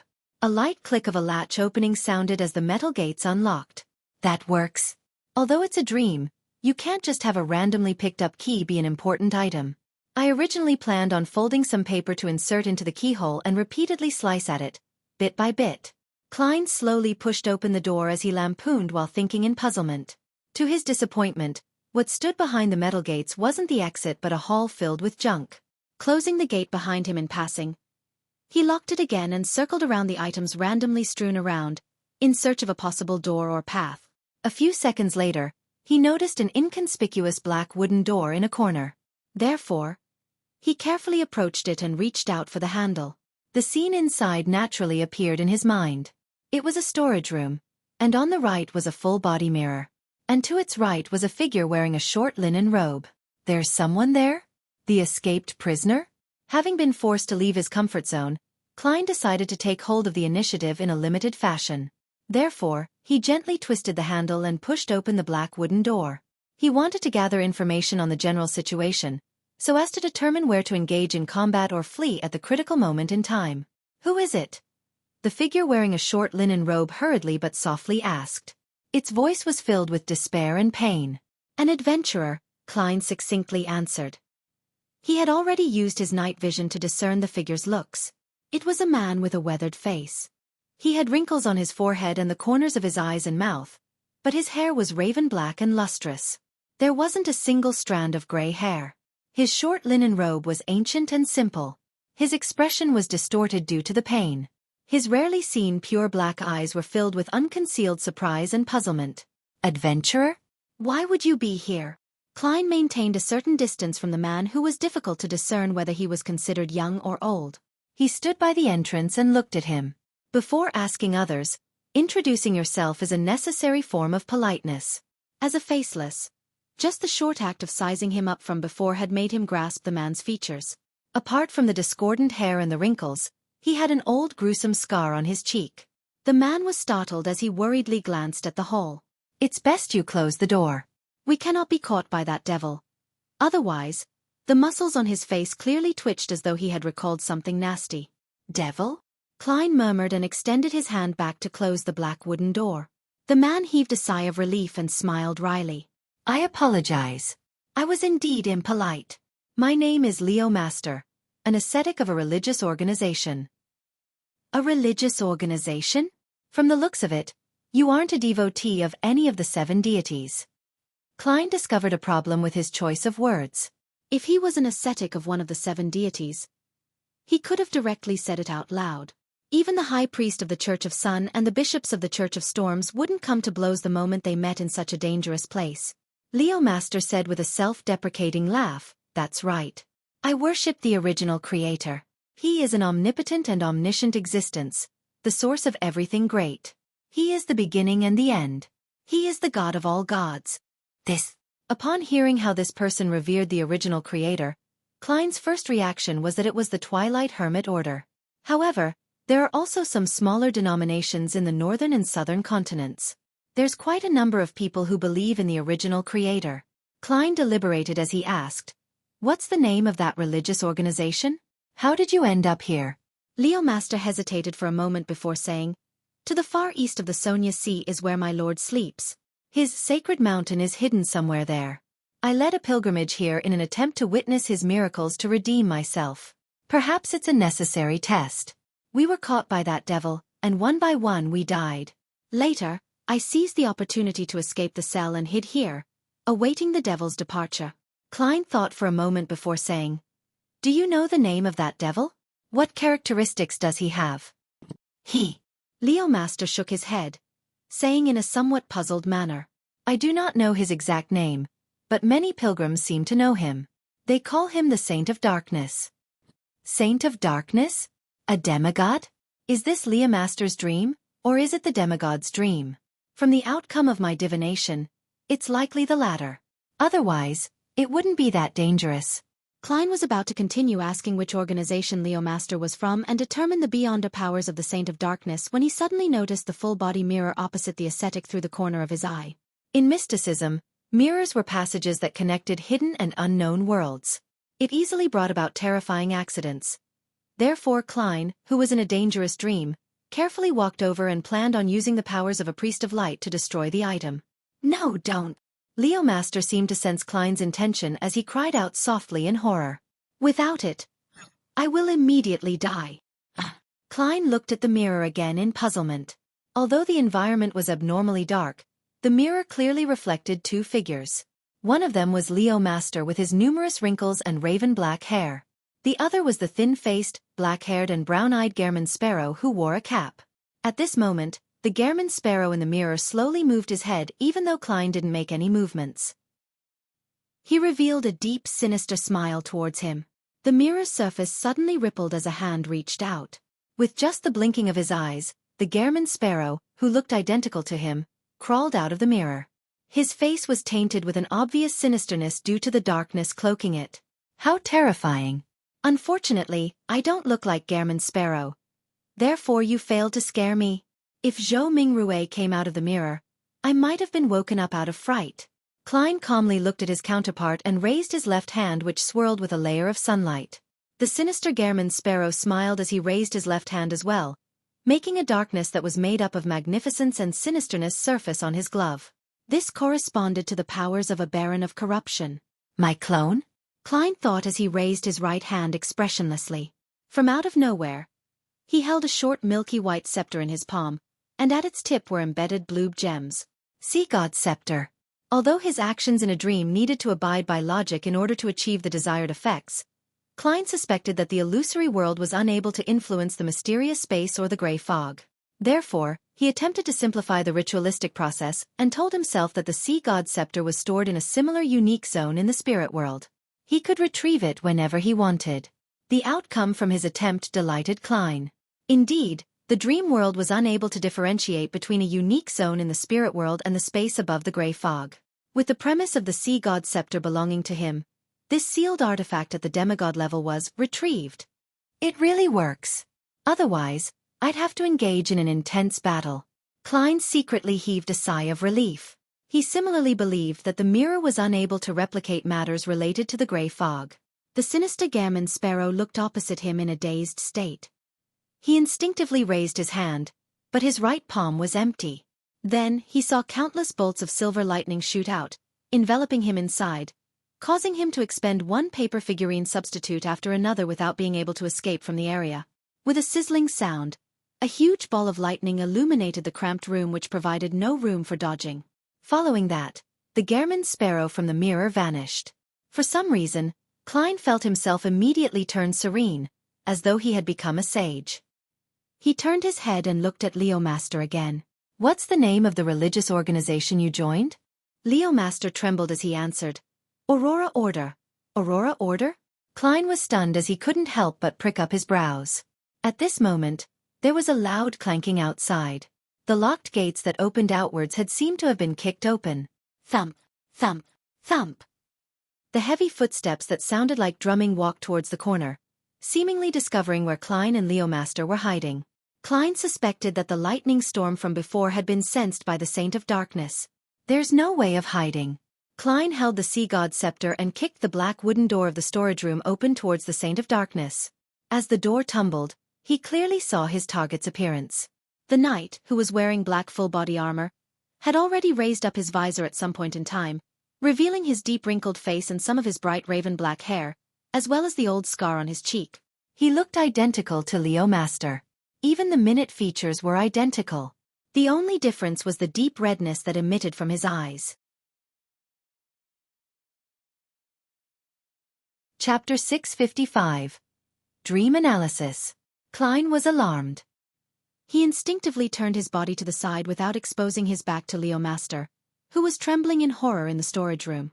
He couldn't be certain that the prisoner wearing a short linen robe wasn't problematic. At this moment, the deep redness in the black-armored knight who had the same face as Leomaster brightened drastically. He raised up the gloomy broadsword in his hands. Bam! With a step forward, he cleaved forward at a speed that Klein couldn't capture with his naked eyes. At the same time, Klein, who was standing to the side of him, subconsciously raised the sea god's scepter and made the blue gems at its tip light up simultaneously. Whoosh! A corporeal hurricane appeared out of thin air as it swirled around Klein, protecting him within the eye of the hurricane. Whoosh! The black streams of light carved its way over as layer after layer of the strong winds dissipated, scattering in every direction, causing the entire hall to tremble. Boom! Under the black broadsword, the hurricane produced an explosive boom and was reduced to a surging wave that flooded the entire region. It lifted up all the junk into the air. The intense collision clearly shook the dream as Klein felt his mind go adrift. He couldn't help but roll twice. Plop! He fell from his bed to the floor, the fall causing him to open his eyes. That Saint of Darkness is really powerful. Or should I say that I've never used the sea god scepter in the real world, so I'm unable to replicate its full might in the dream. Wait, it's still night. Klein suddenly noticed a problem. At that moment, the midday sunlight wasn't beaming in from the windows.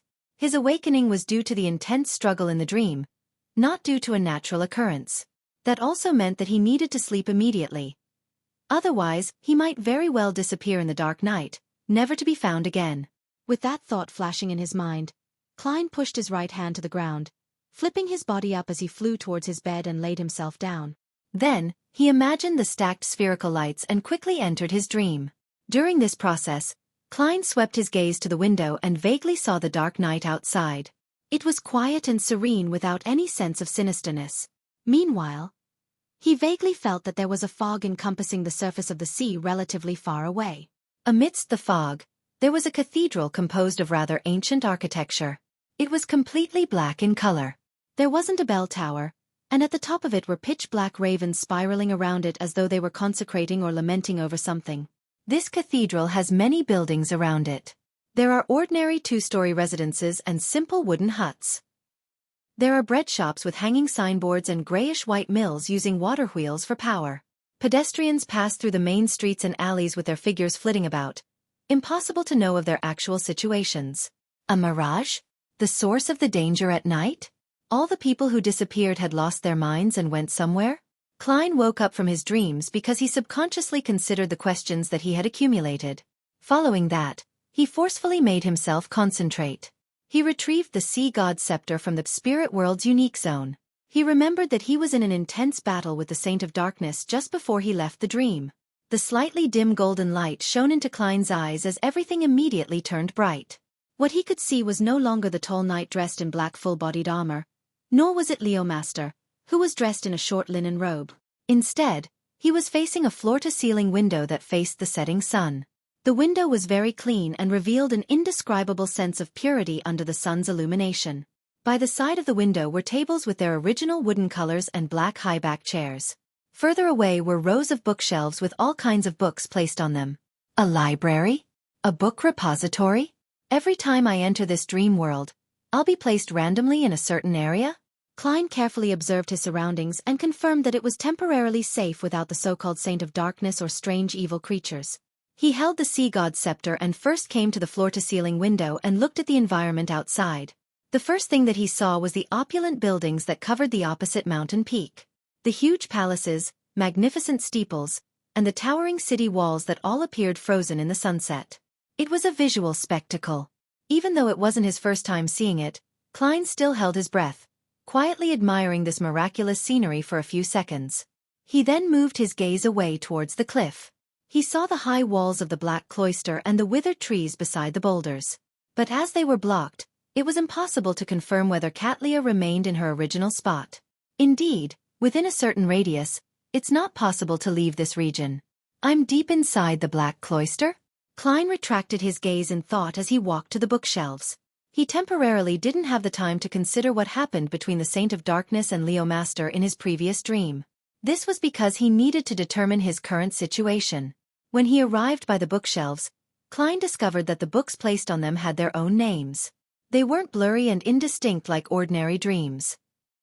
The Spirituality of Life, Book of Charms, The Flower Within the Heart, The True Cosmos and Inner Universe. These are all books on mysticism. Klein carefully reached out and took out the Book of Charms. He quickly flipped through it and realized that he knew most of the content, but there was a small portion which he had never come into contact with. It can be confirmed that this isn't from my dream. Ma'am Hermits? The knowledge that pursues her and is injected into her has been conjured in this black cloister? Klein had no desire to explore beyond where he was. He held the Book of Charms and returned to the side of the floor-to-ceiling window. He found a spot to sit down and began reading in a serious manner with the sunset's glow. You can still study even in dreams. As he lampooned, he took out a pen and paper as he wrote and drew. While he was engrossed in this, the light suddenly bloomed as blinding whiteness blanketed his vision. Klein naturally opened his eyes and felt warmth from the sunlight that shone inwards. I just read a few pages and planned to speed read it before using dream divination to recall them. Klein sat up, frustrated. He felt like he had lost a good opportunity to study. This was because he couldn't determine if he would be randomly placed in the Black Cloister's library again. He straightened his hair, wore his cap, and went to the deck. As he observed his surroundings, he recalled the dream. That prison is likely inside the Black Cloister as well. Yes, it might be underground. In other words, the Saint of Darkness and Leo Master are in a ruin nearby. It's no wonder that Willa Septon told me not to attempt exploring the dream. These places are really filled with danger. Why would the Saint of Darkness and Leo Master look identical? That dream was a little strange. Also, that full-body mirror was very magical and sinister. It actually managed to clone a German sparrow. Upon recalling this, Klein began to find examples from his past experiences to confirm his through processes by comparison. This was called relying on experience. Soon he thought of something. He had once borrowed the mental terror candle in Backlund and helped Father Utravsky eliminate the past him. A character that was dissociated from his original self. Could it be that Leo Master is the Saint of Darkness from the Aurora Order? Due to certain reasons, He had split his personality, separating his good and evil sides? That sealed and dark prison is the reflection of his inner dream? Yes, that full-bodied mirror. Leo Master had said that if it were destroyed, he would vanish as well. When I looked into the mirror, the German sparrow inside it did form a corporeal body. It was evil. It's no wonder I felt like a sage after I eliminated the German sparrow in the mirror. It's because I got rid of my evil and sinister thoughts in my mind. Yes, that full-body mirror must be in the form of a mirror in the real world. These waters clearly have the beyonder remains of a visionary. It conjures many unreal and real monsters that can kill. And this belongs to the spectator pathway. Therefore, being able to split good from evil and causing dissociated personalities does make logical sense. Heh. Saint of Darkness Leo Master is a high-ranking member of the Aurora Order. He must originally be very evil, but that ruin or item stirred up his inverse side, which is the good hidden deep in his heart. It caused a split personality. Hence, he is trapped somewhere nearby. Klein felt that he had roughly understood the truth to the matter, and felt a little regret. Unfortunately, I'm unable to enter the same spot a second time. Otherwise, with the Sea God's scepter and Leo Master's good side, there's a high chance of defeating his evil side, the Saint of Darkness. And the damage dealt in the dream world would continue on in the real world. In that case, a good saint who understands the Aurora Order would be born. It will make it easier to strike down on this cultist organization. Klein silently sighed and turned halfway around and watched Anderson Hood walk out of the cabin. Where did you go in the dream? I didn't actually find you, the strongest hunter asked as though they were best buds. Klein secretly frowned as he asked, why should I be seen by you? Anderson was taken aback. Shouldn't you return to the spot where you left the dream upon returning there again? There are other elements involved in my random appearance in other spots within a particular radius? Something to do with my uniqueness? Klein realized that the problem was more complex than he had imagined. He said with some deliberation, I went elsewhere after entering the dream. Strange. Anderson frowned as though he was very puzzled. Without waiting for Klein to speak, he thought before speaking again. There's another strange incident. What? Klein asked cooperatively. Anderson surveyed his surroundings. Back when I was pretending to make a canoe in the hall last time, I heard the sounds of a door opening and of footsteps that came out from deep inside. But when I looked up, I found nothing. I originally thought that it was someone from the ship, but later it didn't seem like the case.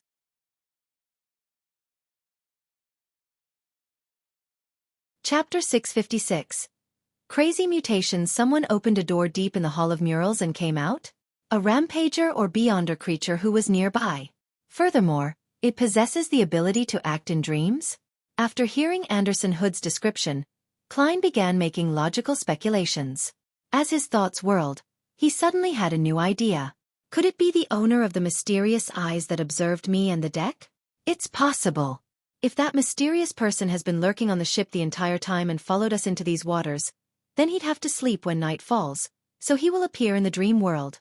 Ma'am Hermit is completely unaware of his existence, or has she tacitly agreed to his actions?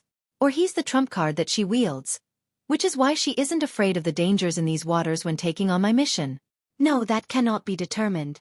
At the very least, I can't determine that the person who opened the door deep inside the Hall of Murals is the mysterious person on the ship.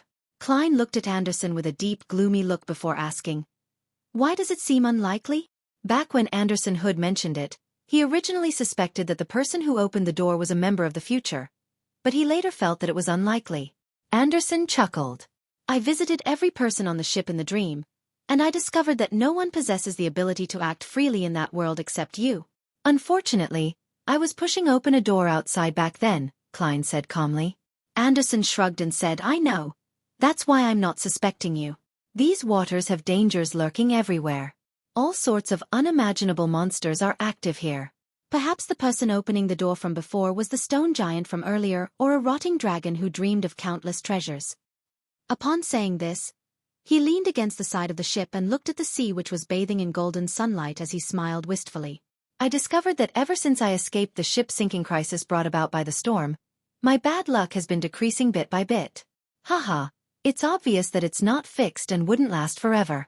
Look, I successfully swam onto the island, and although I kept meeting with all kinds of bad luck, I managed to last until you arrived. Yes, I do attract monsters and did make that stone giant appear, but didn't we easily resolve it? Also, nothing happened despite me being on board for several hours. Doesn't that explain? Before Anderson could finish his statement, Klein coldly cut him off. Shut up. Doesn't this guy know to keep his words to a minimum when faced with a livid expression? I really want to beat him up. If it wasn't for the divination above the gray fog that said that you haven't mutated or have a big shot possessing you, then I would have already sunk you to the bottom of the sea. Yes. Sequence 8 of the Hunter Pathway is Provoker. He must have easily digested the potion back then. From the bottom of his heart, Klein felt that the level of Anderson's provocation was far higher than Dannett's. Without feeling frustrated, Anderson raised his arms and said with a rueful smile, "Fine. Fine. I'll shut up." Seeing how he wasn't providing him with any more clues about the individual who opened the door in the dream world, Klein remained silent for a few seconds, suddenly turned around, and walked into the cabin. He had discovered a huge oversight on something. Since Anderson, who's plagued with bad luck, was on the ship, that meant that the chances of them experiencing an incident would only increase exponentially. Therefore, he needed to make some preparations. After returning to his room, Klein walked to the bathroom as he picked up Azek's copper whistle and Will Septon's paper crane. After setting up the ritual to summon himself, he brought Tinder, the sun brooch, and the Nightmare Beyonder characteristic from above the gray fog into the real world. He didn't immediately switch out his equipped inventory, but he did place them inside his suitcase and beside the biological poison bottle. This way, even if danger suddenly struck, he would have a chance to adjust his inventory, and then he could make a selection based on the danger he faced. After doing all of this, Klein felt significantly relaxed. He put away the other items and left the room for the deck, afraid that he would miss any signs of mermaids. Just as he walked out of the cabin, he saw Frank Lee crouched in a corner, looking shocked and dazed. What happened? Klein felt his heart skip a beat. He was afraid that something had gone wrong with the crazy crossbreeder's experiments, causing everyone on the future to be embroiled in a terrifying biological disaster. Frank shook his head in a daze. Didn't I mention about those little things before? They actually need to sleep for some time before they can grow and reproduce. In the end, what happened in the end? Klein's expression turned solemn. This made the strongest hunter Anderson, who was bragging about how many pirates he had hunted to the audience around him without realizing the change in their eyes, sensed something as he curiously stopped his description and came over. The crouching Frank looked up and said, "They just finished a large-scale reproduction stage and have even mutated. This is a miracle. And where have they gone? Are they still in your laboratory?" Klein instinctively felt that this wasn't something good. Frank used 2 seconds to digest the problem as he rolled up his sleeves to show his hairy arm. He pounded the deck in front of him and revealed a smile. They have drilled inside and have seemingly reconstructed the future. Amidst the dull pounding, something that seemed like milk spewed out like a fountain from the deck, spraying Frank Lee in the face. He licked the liquid by his lips and said in pleasant surprise, "The future? The future has produced milk." At the same time, the pirates by the side of the ship pointed down at the cannons in horror. The cannons are spewing milk. This isn't scientific. Klein nearly couldn't control the twitching of his facial muscles. Ever since he boarded the future, and ever since the ship came to the ravine and began the descent, he felt that many of the things that had happened were extremely unscientific. It even exceeded the confines of his mysticism knowledge. Anderson watched agape, nearly forgetting to inquire. He stomped his feet habitually and successfully saw another milk fountain spew out. One thought after another flashed past Klein's mind as he acutely figured out a problem. He immediately looked at Frank Lee and asked in a deep voice, "After your little things have infected the future, will it continue infecting people?" While asking, Klein's right palm reached into his pocket. According to the situation, he selected the floating charm and prepared to fly into the air in order to escape the infection. Frank Lee thought seriously for a moment. In theory, yes. Before he finished his sentence, a figure appeared and kicked him in the ass, sending him tumbling a few times, slamming into pools of milk.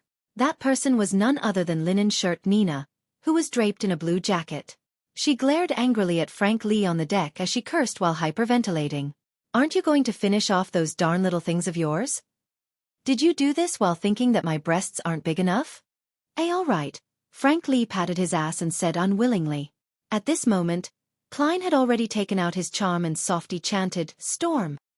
He believed that he had underestimated Frank Lee's ability to cause trouble and suspected that the disaster brought about by him would only worsen. Therefore, he decided to first fly into the air. Blue flames enveloped the charm made of tin as squalls immediately stirred. They swirled around Klein's feet and body, lifting him off the deck and to a height of 4 to 5 meters. Anderson was first taken aback before he reached out his palm in an attempt to grab Klein, but he was a moment too late. All he could do was watch Gehrman's sparrow rise up as he remained standing on the spot. This ordinarily handsome hunter shook his head with a warped expression, somewhat amused while also wanting to dismember the first mate of the future. At this moment, Frank had already taken a bottle of dark green powder. He grabbed a handful of it, and as he chanted in Jotun, he scattered it around his surroundings. The moment the powder made contact with the deck, it immediately produced green vines that grew wildly. Soon, it drew out the milk and the little things, entangling the entire deck and cabin within. In just about 10 seconds, the future had been reduced into a forest of vines. Phew, it's over. Frank smiled at Nina before his expression changed again. They've mutated. At this moment, a pirate walked over in a stagger, shouting with a tinge of horror, A watermelon is growing from my head. Klein looked towards the voice and saw a green vine drilling out of the pirate's head. One of them seemed to produce a soon-to-ripen watermelon. This is the so-called mutation? This is way too crazy, goddamn madness. Anderson blurted out a sigh. His eyes then darted around as he said in a deep voice, There's something wrong with the surrounding waters. In midair, Klein had also determined the same thing. If there wasn't any external disruptions, then Frank Lee's experimental products and Beyonder powers wouldn't have caused a simultaneous mutation. Rip. One vine after another tore apart as the window to the captain's cabin opened. Katlia appeared there and shouted in an amplified voice with witchcraft, Frank, stop all experiments. There are remnant auras of Mother Earth here. Mother Earth? Klein looked in surprise at Mam Hermit, and he felt that his theories about these waters being the battlefield of the gods had been completely overturned. Oh my merciful mother. Frank crossed his arms and made a pose like he was hugging a baby. Following that, he sprawled on the floor as he devoutly kissed the vines. Katlia silently watched this scene as resplendent stars instantly swirled around her. Following that, she made the entire future light up. With a flick of her finger, she made a colorless flame land on the vine outside the window of the captain's cabin. The vines were immediately ignited as they silently turned to ashes. The colorless flames silently spread and wreaked havoc, without harming a single sailor. As for the future, the light it produced helped it withstand the fire. Before long, the forest of vines vanished completely, leaving behind the pirate who had a watermelon growing on his head. Of course, the vine that was connected to it had been burned to nothingness. Phew, this is no different from a devil's descent. The pirate took 2 steps forward and carried the watermelon which had grown out from his head. Don't open it. Just as Katlia's warning reverberated, the pirate had opened the watermelon with brute force, partially to vent his anger and partially to satisfy his curiosity. The watermelon split into 2, and inside it was a milky white brain filled with gullies. Flowing around it was a blood-like liquid. With a thud, the pirate died immediately, without any chance of saving him. The Beyonder characteristics on him rapidly condensed at an extraordinary speed. How sinister and crazy. Klein sighed silently and prepared to land back onto the deck. At that moment, he saw a gigantic palm suddenly reach out from the surface of the sea, smacking the side of the future.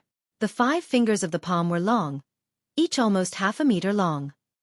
The entire thing was a grayish-black color like an arid desert. Klein silently drew out a gasp as he couldn't help but look at Anderson Hood. This fellow had just mentioned that nothing had happened since he came on board.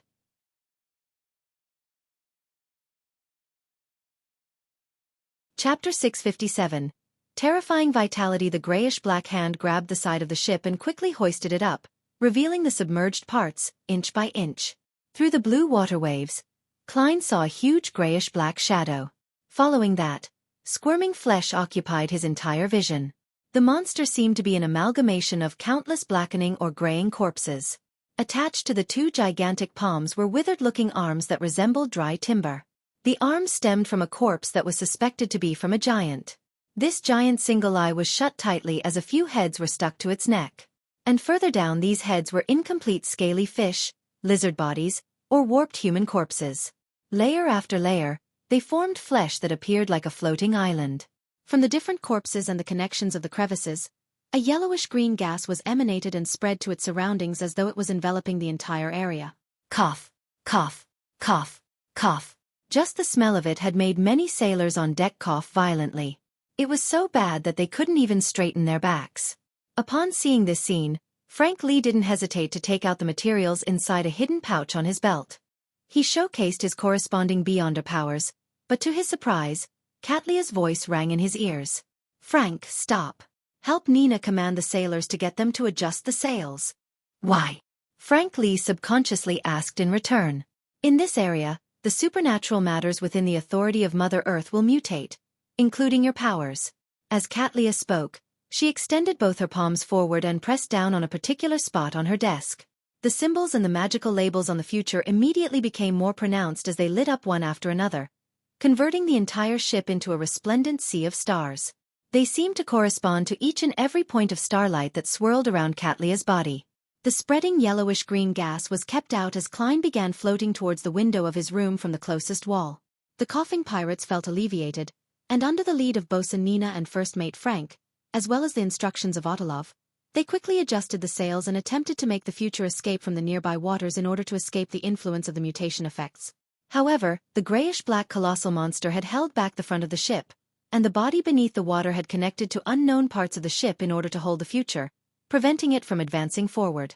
At the same time, formless tall mountains seemed to appear around them, blocking out the sea winds that blew from afar, preventing the future from using its strength no matter how it adjusted its sails. Faced with such a situation, there's a need to use a backup steam engine system. Unfortunately, the future lacks it. Yes, it can still fly with the help of the starlight, but that seems to be extremely draining on Ma'am Hermit. Besides, it will be difficult to grasp the direction and distance it will bring us. To make such a flight in such waters, there's a high chance of entering a more dangerous zone without being blessed with good luck. There's still the extremely unlucky Anderson on board. Klein floated by the window in his room as he took in the situation. He wasn't nervous, as neither Admiral of Stars Catlia nor the strongest hunter Anderson had showcased their true strength. "Of course that includes me as well," Klein added inwardly. He planned on first returning to his room and wearing tinder. Without any food around, using such a mystical item was more suitable than creeping hunger. The latter was to be reserved for him when facing more dangerous and complicated situations before throwing it above the gray fog for it to cool down. As for the negative effect of losing items on him, Klein already had a plan. He decided to put in his wallet, Azek's copper whistle, the adventurer's harmonica, and other items into his suitcase when changing his inventory, leaving creeping hunger, Murloc cufflink, and the charms from the sea god domain. He would keep a close watch on the latter too to prevent them from being lost. And from a probability standpoint, the most likely item to be lost by Tinder would be the charms since they were the greatest in number. Klein wasn't worried about this. He had created charms with different effects. They were highly disposable. Besides, the corresponding metal in the storm domain is tin. It's very cheap and worth nothing. The Beyonder effects are bestowed by the Sea God Scepter, so I don't have to spend any additional money. As Klein mumbled, he reached out to push open the window to his room. At this moment, the colossal grayish-black monster, which was a combination of flesh, climbed higher again. With its approach, the busy sailors had their hair grow wildly, to the point of exceeding their waists. This wasn't the most terrifying outcome. It was more harrowing that the blob of flaxen-colored hair seemed to have a life of its own. They would interweave and bind themselves to their owners. As the hair began to produce similar changes, the lustrous sea of stars on the surface of the future could no longer hold back this influence. To a number of pirates who had shaved themselves bald, their uniqueness didn't bring them luck either. Their nose hair would rapidly grow at a discernible pace, blocking their nasal passageways. By the window of the captain's cabin, Catlia had raised her arms at some point in time. In her hand was a scroll made of smooth fish skin. Numb. As the incantation in ancient Hermes resounded while the scroll burned in silence, a light green luster shot out from within, striking the monster's gigantic palm that appeared by the side of the ship. The squirming flesh formed from countless corpses didn't pause at all. It slammed down on the lustrous sea of stars, sending sparks flying while the ship trembled. The dark purple color in the depths of Catlia's eyes deepened. She didn't take out a new scroll, and she instead directly pushed her right palm forward. Imprison! When the mysterious incantation came out of the pirate admiral's mouth, the resplendent starlight that swirled around her flew out, descending upon the terrifying monster. The starlight instantly converged, creating a gigantic, transparent amber. It enclosed all of the squirming flesh and bound it to where it was. At this moment, a pitch-black and lusterless short sword appeared in the strongest hunter Anderson's right hand. On the surface of it was layers of diabolical patterns, but they were only an illusion. Seizing the opportunity of having the terrifying monster trapped in the starlight cage, Anderson's body produced a layer of blinding white flames. The flames flew forward, leaped out of the ship, and landed on the grayish-black flesh which was formed from countless corpses. Following that, the blinding white light rapidly flowed across the monster's surface as if it was engaged in painting an extreme piece of artwork. With a boom, the flames surged into the sky as Anderson jumped back onto the deck with his pitch-black sword. The colossal monster remained frozen in place, as though it had lost all its vitality. Crack, crack, crack. Deep wounds appeared on its surface, shattering into countless pieces of flesh in just a second. A Reaper's offensive strength is truly exaggerated. Klein, who had redone his inventory, returned to the side of the window to see this scene. Suddenly, he frowned indiscernibly. At this moment, something unexpected happened. The fractured pieces of flesh spread out their limbs, shooting towards the deck in a barrage of attacks. This colossal attacher seemed impossible to kill no matter how many pieces it was divided into. The number of pieces determined the number of monsters. Silently, a piece of grayish-black flesh facing the captain's cabin jumped up from the deck, heading straight for Admiral of Stars in a bid to wrap around her head. A figure surfaced from the darkness and shielded Katlia. It was none other than bloodless Heath Doyle. He opened his mouth as they cracked open, all the way from his nose to his chest. Soon, he formed a squirming vortex of flesh and blood. The vortex sucked at the grayish-black flesh and rapidly swirled inwardly, pulling it inside. Heath Doyle landed on the deck like a shadow. After wavering a little, he finally recovered. As for the grayish-black flesh that had splintered off from the monster, it had completely disappeared. The most terrifying part of the monster is its ridiculous vitality. If only this trait can be stolen. Having used another floating charm, Klein floated out the window. He reached out his black-gloved right hand and spread his fingers. The scene before him changed as a result. Blobs of different gorgeous colors replaced the corresponding people and items. These colors kept changing as they rapidly twinkled, making it difficult for anyone to grasp the rules it followed. With the help of this vision, Klein discovered that the grayish-black flesh shared some of this luster. Although it was splintered, it was actually one. Calmly, he clenched his right fist, grabbed a blob of the light, and turned his wrist to the right. Suddenly, Klein saw the yellowish-green luster being drawn away, fusing into his right palm. This was the corresponding trait of the fog of poison. He had stolen the grayish-black monster's fog of poison. This was Tinder's effect. At the same time, Klein discovered that his damage transfer beyonder power was lost. He no longer had it. I can only steal from the same target once every 12 hours. With some level of realization, Klein looked at the surrounded future. The yellowish-green fog which was corroding the resplendent sea of stars rapidly thinned and no longer looked obvious. The grayish-black flesh that scattered everywhere also showed signs of desiccating and darkening. With that, the pirates found a chance to catch their breath. As for Katlia, she wore a golden brooch on the front of her classic robe. The brooch seemed to be made of gold, and it was shaped like a bird with a long feather tail. The surrounding atmosphere suddenly turned staid and serene. All the chaos and anxiety vanished in a baffling manner. Even Klein sensed the indescribable influence and felt like he had become an emotionless zombie. Seeing how the critical moment was at hand, a ship came cruising over. It was also a sailboat and was equally large. Its color was mainly dark with a ghostly green to it. Its ghastly pale mainsail drew a blooming pitch-black tulip. It was the flagship of Admiral Hell Ludwell, the Black Tulip. It was a ship that frequently plied these waters.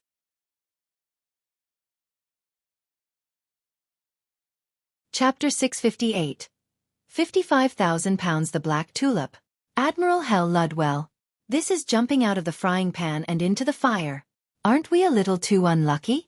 Floating in midair, Klein was the first to discover the approaching ship. He couldn't help but turn his head to look down at Anderson, who was wielding his pitch-black sword and seriously observing the monster. Anderson quickly returned the gaze in puzzlement. As he remained wary against the grayish-black flesh which could shoot out at any moment, he asked, "The look you are giving me is very strange. Did something happen again?" Just as he said that, he reflexively shut his mouth and sensed something. With a leap, He dodged the monster's splintered body, which was making his fingernails rapidly grow. He quickly arrived at the other side of the ship. As he straightened his back, Anderson suddenly hissed, "Admiral Hell. He wasn't a good person."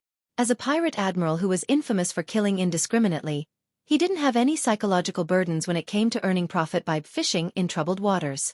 Once he weighed the situation and realized that he could use the powerful monster to finish off Admiral of Stars and everyone on the future while also receiving tremendous spoils of war, he would definitely take action.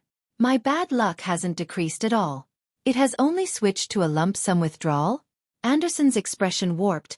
It was a mystery on whether he was crying or laughing. At the same time, the corresponding information surfaced in Klein's mind. Just the bounty placed on Admiral Hell Ludwell's head by Lone alone had reached £55,000. He was an extremely powerful member of the 7 pirate admirals, the one with the highest bounty among the 7 pirate admirals. His flagship, the Black Tulip, didn't have many pirates living on it. Most of the jobs were left to undead creatures or the spirit world creatures he controlled. He killed indiscriminately, but he didn't have a sick fetish for killing. All he did was seriously complete his job of sending living creatures to hell. He had all kinds of connections with the numinous episcopate. The rumors state that he possesses a ring left behind by the ancient Death. While Klein and Anderson were looking at the Black Tulip, the golden brooch on Catlia's robe began to emit a pure bright light instead of blinding sunlight. In front of the captain's cabin was a blurry figure that was rapidly increasing in length. It was filled with the silence and serenity of a specter's aura, but it also emitted a warmth resembling sunlight. This was an extraordinarily incongruent existence. It was as though a wraith had been created out of sun-holy water. It was both holy and evil. The sun wraith widened its arms as it flew out at ludicrous speeds and hugged the grayish-black flesh. The sizzling sound of fat and oils burning sounded out. The sun wraith and the grayish-black flesh cancelled each other out as they were simultaneously obliterated, leaving no traces behind. The dark purple hue in the Admiral of Stars' eyes flowed as the brooch brightened. It quickly produced another sun wraith outside the window of the captain's cabin as it pounced towards the grayish-black flesh that had invaded the future. And at this moment, bloodless Heath Doyle protected Frank, Nina, and the other sailors. He used the devouring and digesting method in order to resist the monster's flesh, which possessed immense vitality. The Black Tulip's speed was faster than Klein had anticipated. In seconds, it had entered a range which was cause for alarm for the future. The black sailboat with a gloomy green slowed down and stopped to the side. It didn't seem to be aware of what had happened. Suddenly, Klein saw a nearly transparent eye surface around the future's airspace. It had ghastly pale eye whites as it looked down from above without blinking. "This is a spirit medium's version of a telescope?" After a momentary pause, Klein drew his revolver with his right hand and aimed at the eye that belonged to a spirit world creature.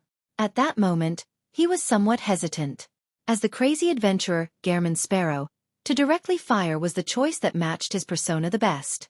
But at this moment, Admiral Hell Ludwell had yet to show any signs of animosity. He might have qualms about the faction backing Catlia and hold back. If Klein were to rashly kill the telescope, it would undoubtedly push the situation into the direction of a more chaotic and dangerous development. During that brief dilemma, the nearly transparent illusory eye vanished. A distance away, the Black Tulip continued approaching as it became clearer and clearer. High above the Black Tulip, white skeletons, who didn't wear clothes or leather armor, busily controlled the sails while pale zombies patrolled the area with cutlasses in hand. The latter were observing their surroundings with green burning eyes. Shadows, wraiths, and all sorts of strange spirit world creatures were flying in circles, boring through the ship at times as the shipboard protruded transparent faces that weren't too obvious. Amidst Klein's spirit vision, the Black Tulip only had one living person. It was the man dressed like a captain, who was silently standing on the deck. He wore an exaggerated triangular hat with a white skull and feathers on it.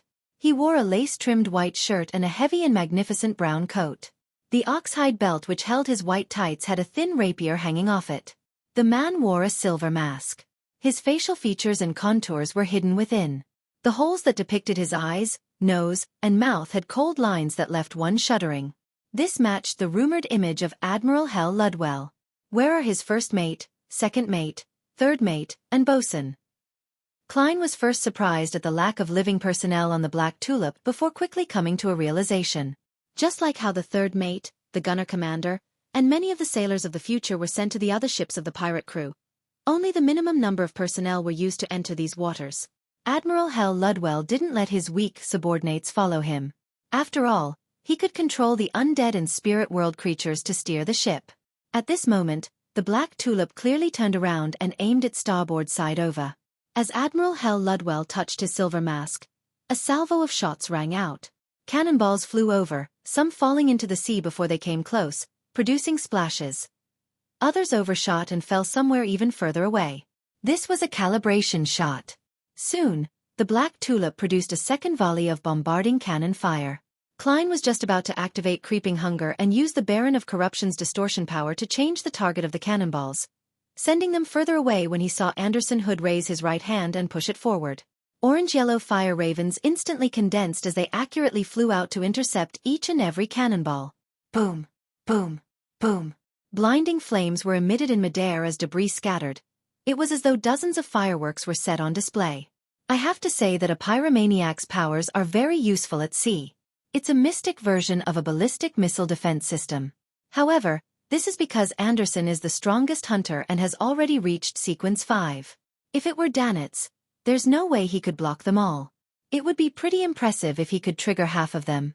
Sigh, when I use flame controlling, I can only deal with one cannonball at a time.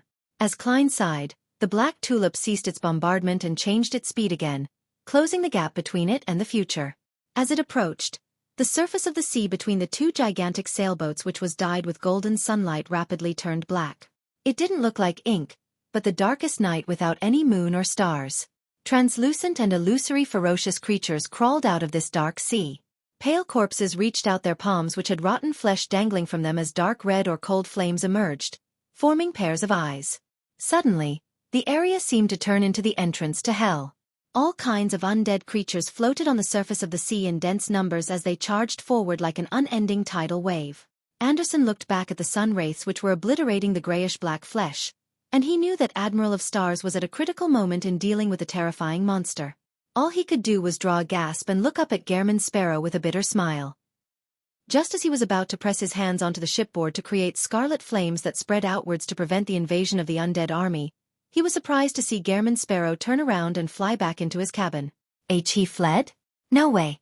Anderson's expression clearly froze. He grimaced as he hurriedly leaned forward with his extended palms to press onto the shipboard. Silently, a swath of scarlet flame soared into the sky and swept the area ahead of him. At this moment, a charm suddenly fell in front of him as he heard a word spoken in ancient Hermes. Storm. Ha! Anderson instinctively looked up and saw Gehrman Sparrow in his round neck shirt and brown jacket being swept up by a squall as he rapidly flew towards the Black Tulip. Is he committing suicide? I can't understand such madness. Anderson turned agape as he felt puzzled. Whoosh! With the charm's effects and the blessings of the wind, Klein flew to the airspace above the bow of the Black Tulip. Admiral Hell Ludwell immediately looked up at him. The eyes behind the silver mask burned silently with two pale white flames. The shadows, wraiths, and the spirit world creatures of the death domain who were spiraling above the Black Tulip immediately swarmed towards the enemy. They either opened their mouths, letting out silent screeches, or they extended their long tongues with shrunken faces as though they were extremely excited. Klein looked at them with a deadpan expression as he reached into his pocket with his left hand, releasing the wall of spirituality on a squarish box. Then, he took out Azek's copper whistle, which was tied to a few matchsticks, and threw them at the deck of the Black Tulip's stern. Suddenly, the transparent, cold, and indistinct shadows and wraiths paused. It was as though they were frozen worms. Following that, they didn't hesitate to turn their bodies to rapidly fly to the stern of the Black Tulip. The strange-looking spirit world creatures followed closely behind. In less than a second, the skeletons and zombies who were adjusting the cannons betrayed Admiral Hell. The bow was left completely empty except for Ludwell. Pah! Klein landed on the deck while pressing down on his cap, landing right before Ludwell. His body was bent slightly as he released the right hand on his cap. His gaze locked on the silver-masked Admiral Hell.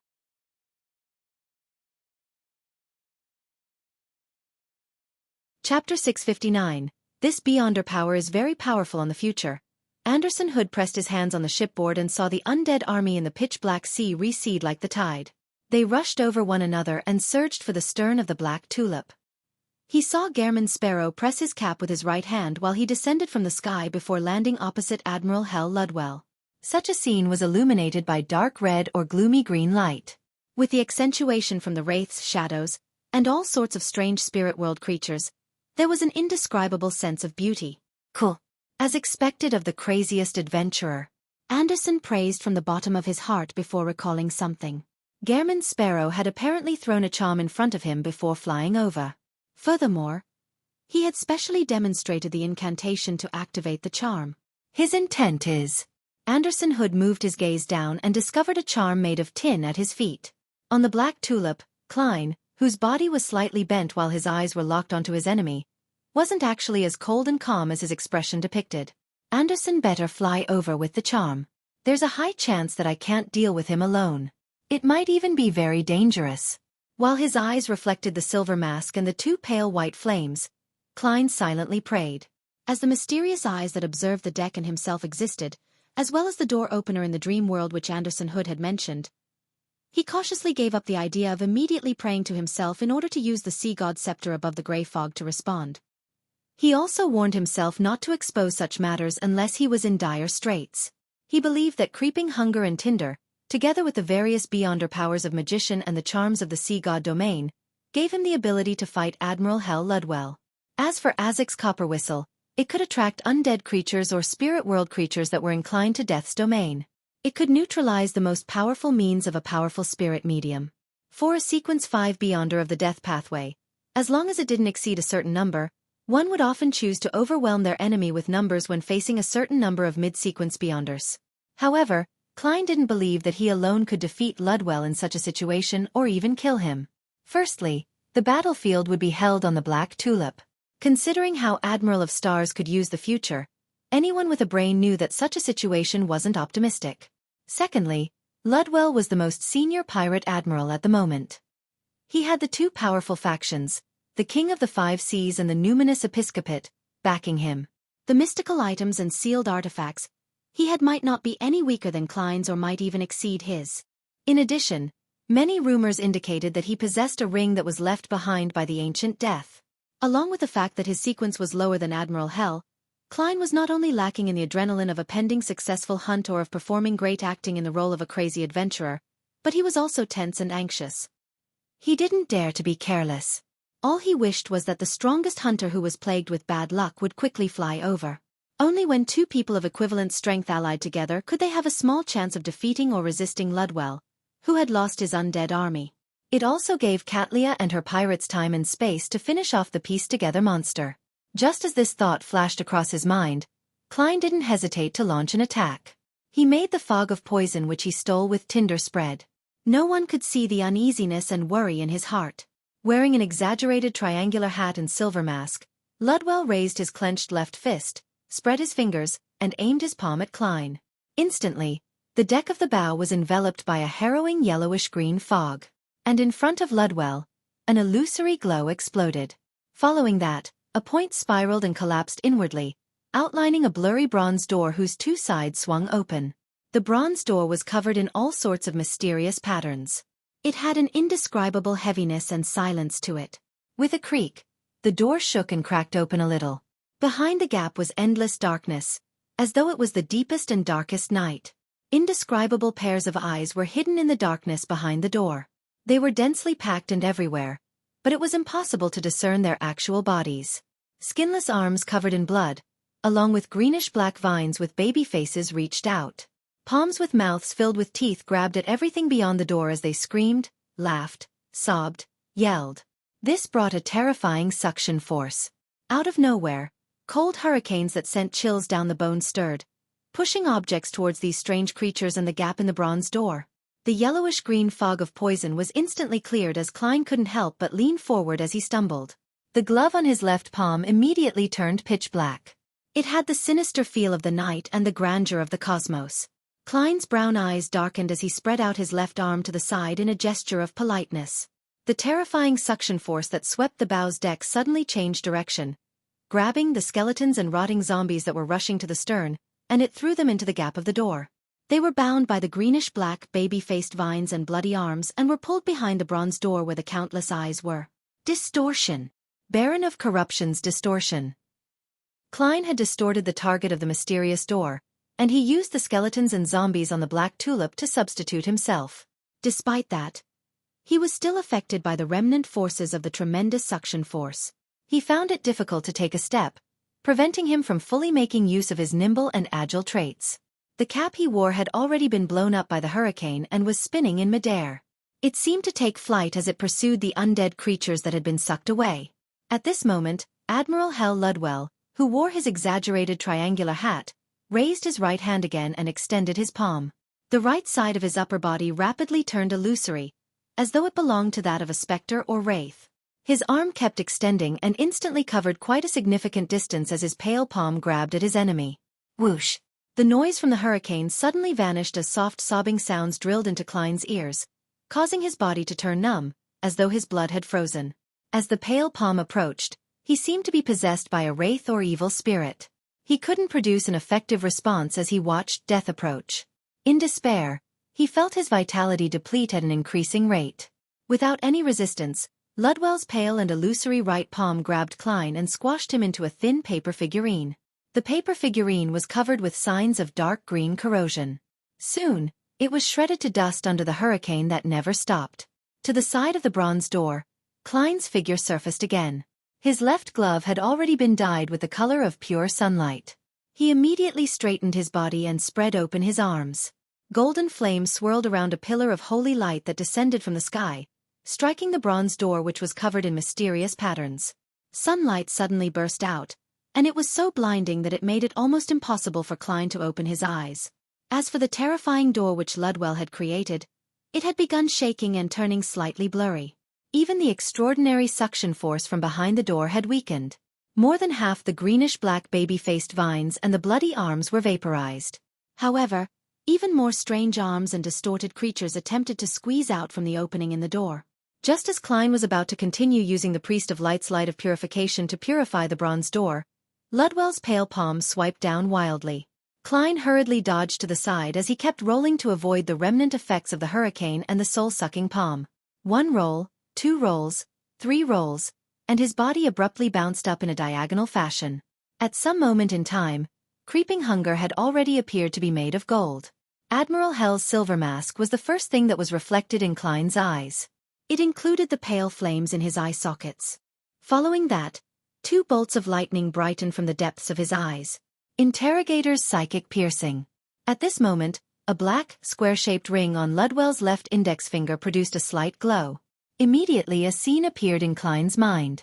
It was a gigantic throne that was made up of the rotting heads of creatures like humans, elves, giants, dragons, demonic wolves, sea monsters, and vampires.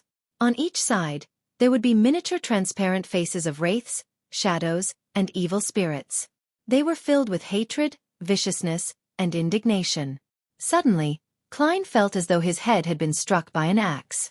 The fearsome pain filled his mind without any delay. His psychic piercing had not only failed to show its effects, but it had even ended up affecting him in an amplified manner. If not for him having experienced more extreme pain, Klein definitely would have fallen to the ground, wailing and struggling. But even so, he temporarily lost his ability to resist as he bent his back with a grimace. Seizing this opportunity, the gap where Ludwell's mouth was, a slow language that ordinary living creatures were unable to understand was emanated. The surroundings instantly turned dark, blurry, and illusory. This was the language of death that came from hell and the underworld. Just as Klein felt a little better, he discovered that his spirit body was floating up uncontrollably, separating from his body, inch by inch. And the terrifying suction force from the bronze door was an irresistible force to the spirit. No, this won't do. While his spirit body hadn't completely left his body, Klein raised his right arm and spread his hand, which was wearing tinder, with great difficulty. Different lustrous glows instantly interweaved as they surfaced before him and kept changing and rapidly flickered. Without any hesitation, Klein grabbed onto a pale white blob swirling with a gloomy green color. He twisted his wrist and extracted it. In this battle, the beyonder power he wished to steal the most was the one that created the bronze door, but he couldn't guarantee his success. All he could do was seek the blessings of the goddess. The lustrous glow flew over and landed in tinder. However, this wasn't the beyonder power that Klein wanted the most. However, it wasn't the worst either. The mouth behind Ludwell's silver mask moved, but it wasn't able to produce the sluggish, awkward language that was destined for the living to not understand. At the same time, Klein opened his mouth.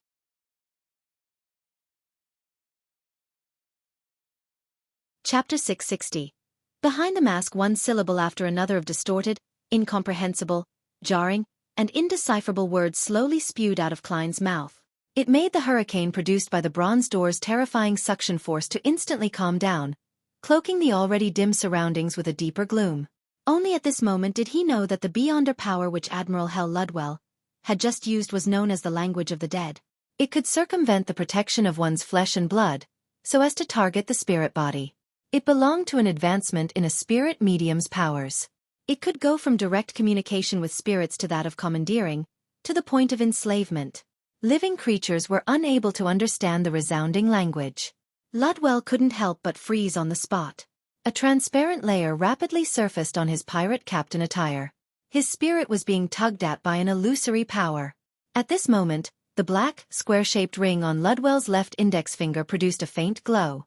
The minute portion of his spirit body which had been forcefully drawn out had returned to his body as the two fused back into one. Ding! With his right hand, Ludwell drew the thin rapier hanging by his waist. It was iron-black in color, and its tip gathered the surrounding light, turning into a dark point. Admiral Hell suddenly took a step forward, and with vigorous wind currents, he suddenly closed the distance between him and Klein. Immediately, he thrust out the rapier in his hand at lightning speed. The bronze door, which was covered with mysterious patterns, remained standing erected in its original spot. It didn't vanish because of Ludwell's retracting of his left hand and subsequent actions. This was different from the similar-looking ability that Miss Sharon had previously cast using a mystical item. Oof! The black rapier pierced through Klein in an unavoidable manner. Klein's figure rapidly crumpled into a piece of paper. Its surface turned yellow and dry, as though it had been weathered for thousands of years. The hurricane brought about by the bronze door completely pulverized the paper figurine. In midair, Klein jumped out of the darkness as he held a huge handful of charms from the sea god domain. Storm! He quickly shouted in ancient Hermes as the tin flakes lit up individually as they sacrificed themselves to sea god. This also meant that if Klein wished so, he could recycle most of the materials and use it multiple times until the metals could no longer withstand the spirituality. Whoosh! Blue wind blades shot out as the surrounding waters sprayed out heavy waves that were as tall as the ship. As Klein didn't attempt or have the time to distinguish between the different kinds of charms, while these attacks inundated Ludwell, the extraordinary effects also augmented Admiral Hell. He was given augmented effects like underwater breathing, underwater mobility, flight, and pressure resistance, none of which were useful at that moment. Ludwell suddenly opened his mouth and produced a silent screech. He then struck the waves beside him as countless wind blades temporarily froze in midair. Immediately following that, Admiral Hell raised his left hand as the black, square-shaped ring on his index finger produced a sinister and eerie glow that instantly brightened. Whoosh! The bronze door, which exuded an indescribable feeling, instantly swelled as it doubled in height and width. Amidst a heavy creaking sound, the gap in the door opened up. The already terrifying suction force immediately rose to an unimaginable level. Blue wind blades and black sea waves were produced as Klein charged at the door from the air, heading straight for the strange vines and arms that extended outwards. Klein had planned on using the Priest of Light by clashing head-on with the bronze door with Light of Holiness to catch a breather, but he ended up seeing a glaring white fireball about half the height of a person fly over. The fireball's speed was augmented by the ridiculous suction forces generated by the door. It flew by Klein and smashed at the gap of the mysterious door. Boom! The white flames scattered as they rained down, but all it did was make the bronze door quake a little and dim a little. Klein took the opportunity and snapped his fingers. The few matchsticks he separated in his pockets immediately lit up as scarlet flames rapidly enveloped his body as he melted away. A flame burst out by the side of the bronze door as Klein leaped out of it. He instantly noticed that Anderson Hood was floating in midair in a rather awkward manner. He held a burning white spear in his palm.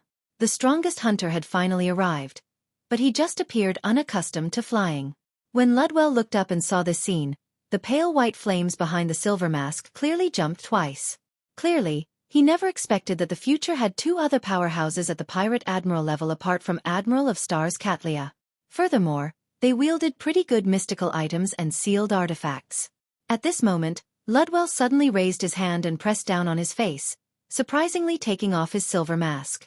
Heavy pale white light suddenly spewed out from behind the mask, causing endless silence to instantly spread out from the black, square-shaped ring on Ludwell's left index finger. The silence surged into the bronze door and lifted it off the deck and into the air. The door covered in mysterious patterns fused with the endless silence as it rapidly burgeoned to more than 30 meters tall. With the sea as its base, it stood there, erect like an entrance to another world, one completely different from the present world. Creak. The bronze door opened as unspeakable darkness surged out and enveloped the black tulip's bow. Upon seeing this, Klein didn't focus on his attacks as he quickly took out the correct charm and rapidly used it on himself. A strong gust of wind swept over and lifted him above the black tulip. With the pull of the darkness, the gigantic sailboat steered into the bronze door, 10 meters a time, as it sailed into another world. Admiral Hell Ludwell stood at the bow as he looked up into the sky. His face was blanketed by the pale white luster, preventing anyone from discerning his looks. His gaze first swept past Klein before landing on Anderson Hood.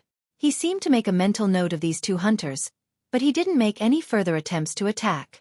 He seemed to have been restrained by the surrounding darkness. Anderson was taken aback as he didn't hesitate to throw out the burning white spear in his hand. The spear shot straight at Ludwell, but once it entered the region enclosed by darkness and silence, it silently vanished. Ludwell is planning to escape? How decisive! Klein was first stunned before he recalled that Azek's copper whistle was still on the black tulip. With the gigantic sailboat halfway inside the bronze door and about to enter another world with no way to stop them, Klein threw a matchstick and snapped his fingers. He appeared 50 meters above the stern where the undead creatures were fighting for Azek's copper whistle. This item, which kept changing hands, finally burst into a scarlet flame due to the matchsticks tied to it. Amidst the flames, Klein's figure surfaced there and grabbed Azek's copper whistle. This was the preparations that he had made for retrieving the copper whistle. Furthermore, to prevent any mishaps from happening, such as the matchsticks being pulled away by the undead creatures, he had also coated the copper whistle with an easily flammable essential oil of the sun. Pah! Surrounded by countless undead, Klein didn't have the luxury of time to retract his hand that grabbed the copper whistle.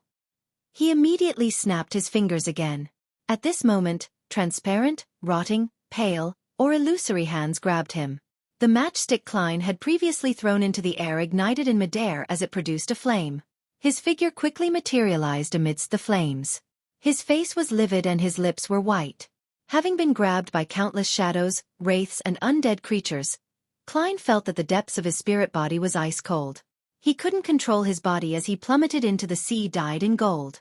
With the black tulip almost completely crossing the bronze door, the sea, which appeared like an entrance to hell, had been restored to normal.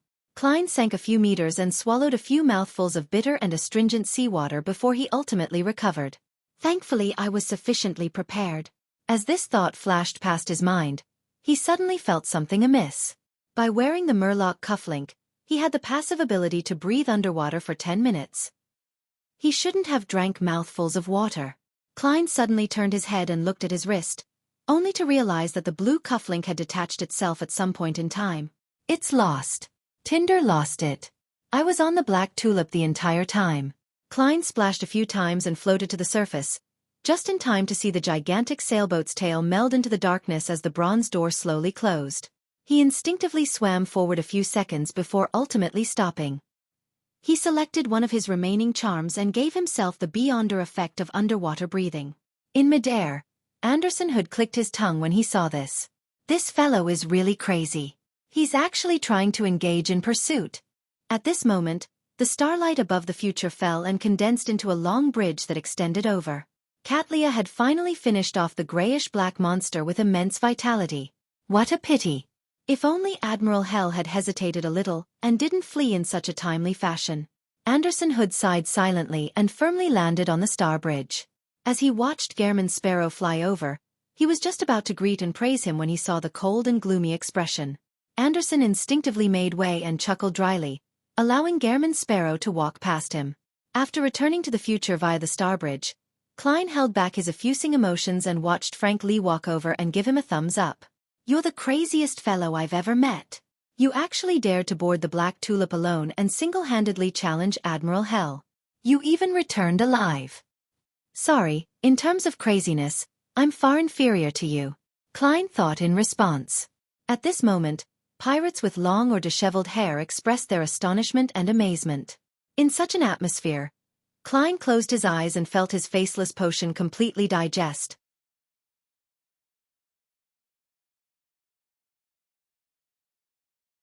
Chapter 661. Approaching Frank Lee sensed the German sparrow's abnormality as he added with a chuckle, "I had planned on providing you some help by throwing some seeds over. Unfortunately, I have no way to throw that far." Throw some seeds at the black tulip? These waters have the remnant auras of Mother Earth. Beyonder matters in the corresponding domain would mutate and would attack everyone, without identifying friend from foe. I was on the black tulip at that moment. Thankfully, you didn't throw them. Klein suddenly recalled the tragic state the future had been placed in moments ago, and how the dead pirate had grown a watermelon on his head. Just as he was about to give a minced answer to match German Sparrow's persona, he suddenly saw Heath Doyle appear from the shadows, bending his back to vomit. This bloodless wretched first before his knees went limp as he knelt on the deck. He finally vomited a pool of yellowish-green liquid. Amidst it was a piece of half-rotten grayish-black flesh which was still squirming a little. Heath Doyle continued vomiting similar items. Upon seeing this, other than feeling somewhat disgusted, Klein felt significantly relieved. He was originally worried that Rose Bishop Heath Doyle had been corrupted from randomly eating things. But from the looks of it, he had likely isolated what he had eaten without truly digesting it. As expected of a Rose Bishop who isn't mad. Klein silently sighed. Just as he was planning to look away from the vomit, thoughts suddenly flashed in his mind. Creeping hunger has already been activated. It needs to be fed once within a day. And there aren't any outsiders here. There's also no ideal scum. The pirate who died won't do. Although his partners might not put too much weight on his corpse, creeping hunger devours the soul. I wonder if these pieces of flesh can be treated as food. At the very least, it contains a tremendous amount of vitality, a corpse that has been influenced by Mother Earth's aura. With this in mind, Klein took 2 steps forward and came beside Heath Doyle. He couldn't bear to look at the puddle of vomit as he instinctively cast his gaze aside towards the grand sea which reflected the sunlight beyond the shipboard. Then, he reached out to a piece of grayish-black flesh with his left hand. Creeping hunger didn't react as it didn't crack open a mouth. Looks like it doesn't wish to eat it. For now, I can only barely use it to deal with any latent dangers. If I'm still unable to find any suitable food when the day is almost up, I'll throw it above the gray fog. Klein helplessly retracted his hand as he looked up at the captain's cabin. The golden brooch in front of Katlia bloomed with light once again, materializing a sun wraith that cleansed the pieces of grayish-black flesh from Heath Doyle. This pirate admiral's expression didn't seem to change. She only looked slightly tired as the purple hue in her eyes became increasingly obvious. After confirming that the ship had set sail again, Klein didn't stay any longer as he prepared to return to his room to change out of his drenched clothes. Anderson glanced at him and curiously opened his mouth. "Shut up." Klein spoke out before he could. The turn of events had made him lose his Murloc cufflink. Therefore, he progressively found the person plagued with bad luck as a sore sight. He was just short of defining him as food for creeping hunger. "All right." Anderson raised his arms. "I'll just drink in silence." Klein ignored him and entered the cabin before returning to his room. Inside his bathroom, he picked up a water creation charm and activated it with ancient Hermes. With a tub of clean water, he took off all his clothes and slid in. The ice-cold sensation and the warm sunshine significantly soothed him. He picked up a pen and paper he brought from his desk and wrote down a divination statement. The location of the Murloc cufflink. After reciting it 7 times, Klein completely leaned down, using the front of the bathtub as a pillow before entering a dream. Amidst a grayish blur and a disconnected illusory world, he saw a zombie rotting in several parts of the deck. The blue Murloc cufflink was embedded in the flesh of the zombie's left waist. Apart from the deck, it was pitch black. It was impossible to tell where the ship was. It really is on the black tulip. Klein opened his eyes and came to the conclusion. I hope Admiral Hell wouldn't discover it. This way, I can use this cufflink to lock onto the black tulip's location. It's not a big problem, even if he discovers it. As long as Ludwell doesn't throw the cufflink away, and there isn't too much of a delay in time, I can use it to locate his ship. However, the place to do the divination will have to be above the gray fog instead of the real world. Also, I need to perform divination disruption later to prevent Admiral Hell from locking onto me with the cufflink or even being able to curse me. That ring really seems like an item left behind by the ancient death. Yes, I should write to Mr. Azik and inform him of this. Klein quickly rinsed his body and walked out of the bathtub. After wiping himself dry, he switched into the lone gentleman's suit from before.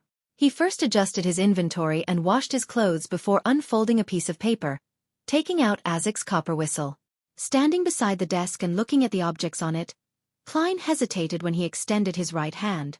The light in his eyes flickered before he put away Azik's copper whistle and placed it into a small metallic box. He then isolated its aura with a wall of spirituality. He planned on summoning the messenger only after he left these waters and the future. I suffered quite a huge loss this time. Thankfully, I finished digesting the faceless potion. I can now just wait for the appearance of mermaids. Yes. The actual situation of this battlefield of gods is different from what I imagined. It actually has the aura of Mother Earth. It must have been left behind later. Otherwise, it's impossible that a deity can't control her own aura.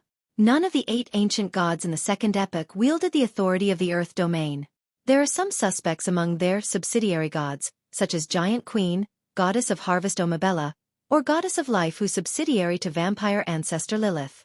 This is a battle with subsidiary gods participating, or it really wasn't something from the Second Epoch. Klein knew too little about the battlefield of the gods, so he could only mainly guess and have some fanciful thoughts. He focused again as he began cutting some paper figurines and drew the fool's secret symbol of change on them. Pa! Klein raised the paper figurine and shook it. Flames appeared out of thin air as the paper figurine burnt to a crisp. By doing this, he could obtain the desired effects to a certain extent. If he wished for better effects, he had to go above the gray fog to respond. He could use the Black Emperor's card to stir the powers of the mysterious space, coupled with the paper angel to provide protection. With Azik's copper whistle and Willa Septon's paper crane interfering with a suspected existence's spying, Klein returned to the bathroom and methodically finished what he needed to do. After tidying up the room, he put on Creeping Hunger and Tinder, and he slowly walked to the deck, prepared to seriously observe his surroundings, so as to not miss any clues of mermaids. Just as he left the cabin, he saw a seated Anderson Hood leaning against a wooden alcohol barrel. He had a gloomy expression as his aura was converged. It was as though he was in thought or feeling melancholic. He really kept to his promise and has been silently drinking? Klein mumbled to himself as he passed by Anderson. Anderson slowly looked up and asked as though he was in a reverie, "Is the alcohol here problematic?" Klein was taken aback as he seriously replied, "Yes." Anderson fell speechless. This fellow is just too unlucky. His beyonder powers had even failed him to the point of him not detecting the problem with the alcohol? The corners of Klein's lips twitched as he continued forward. On the deck, many sailors were gathered together, watching Nina take on the duty as a Lord of Storm's priest. She was holding a wake for the recently deceased pirate. After a simple prayer, Nina looked around and said, "Revere's wish was to be buried on the mountain at his port hometown after his death. There's the most beautiful sunset there. He wishes to be cremated so that he wouldn't be disturbed after his death. Holy Lord of Storms, bless him with eternal peace." Many of the sailors believed in the Lord of Storms as they struck their left breast with their right fists. Klein didn't approach as he silently watched this scene from a distance. After the wake was over, the corpse of the pirate Revere was reduced to ashes with the help of a scroll.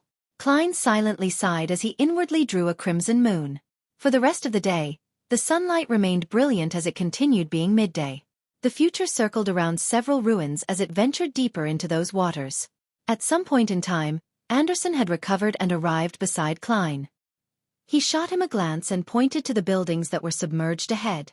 After passing this ruin and heading about 10 nautical miles with a left turn, there will be a chance of encountering mermaids.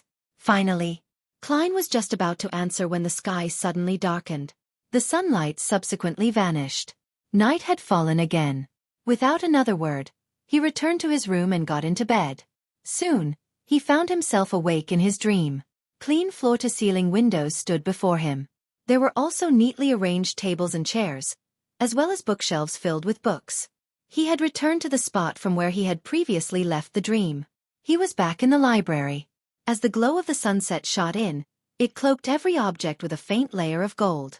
Klein walked forward in puzzlement and came before the bookshelf he previously browsed. Unsurprisingly, he saw a book of charms and other books on mysticism. Klein planned on taking out the book again and quickly read through it when his gaze suddenly swept across a bookshelf opposite him. He saw a black-covered book with the title, Roselle's Notebook 3. The Emperor's Diary? An entire diary? Klein subconsciously wanted to extend his hand. At this moment, the pair of mysterious eyes that observed the deck and himself flashed in his mind, along with the individual who opened the door in the Hall of Murals that Anderson Hood had mentioned, as well as how he was abnormally moved about in the dream.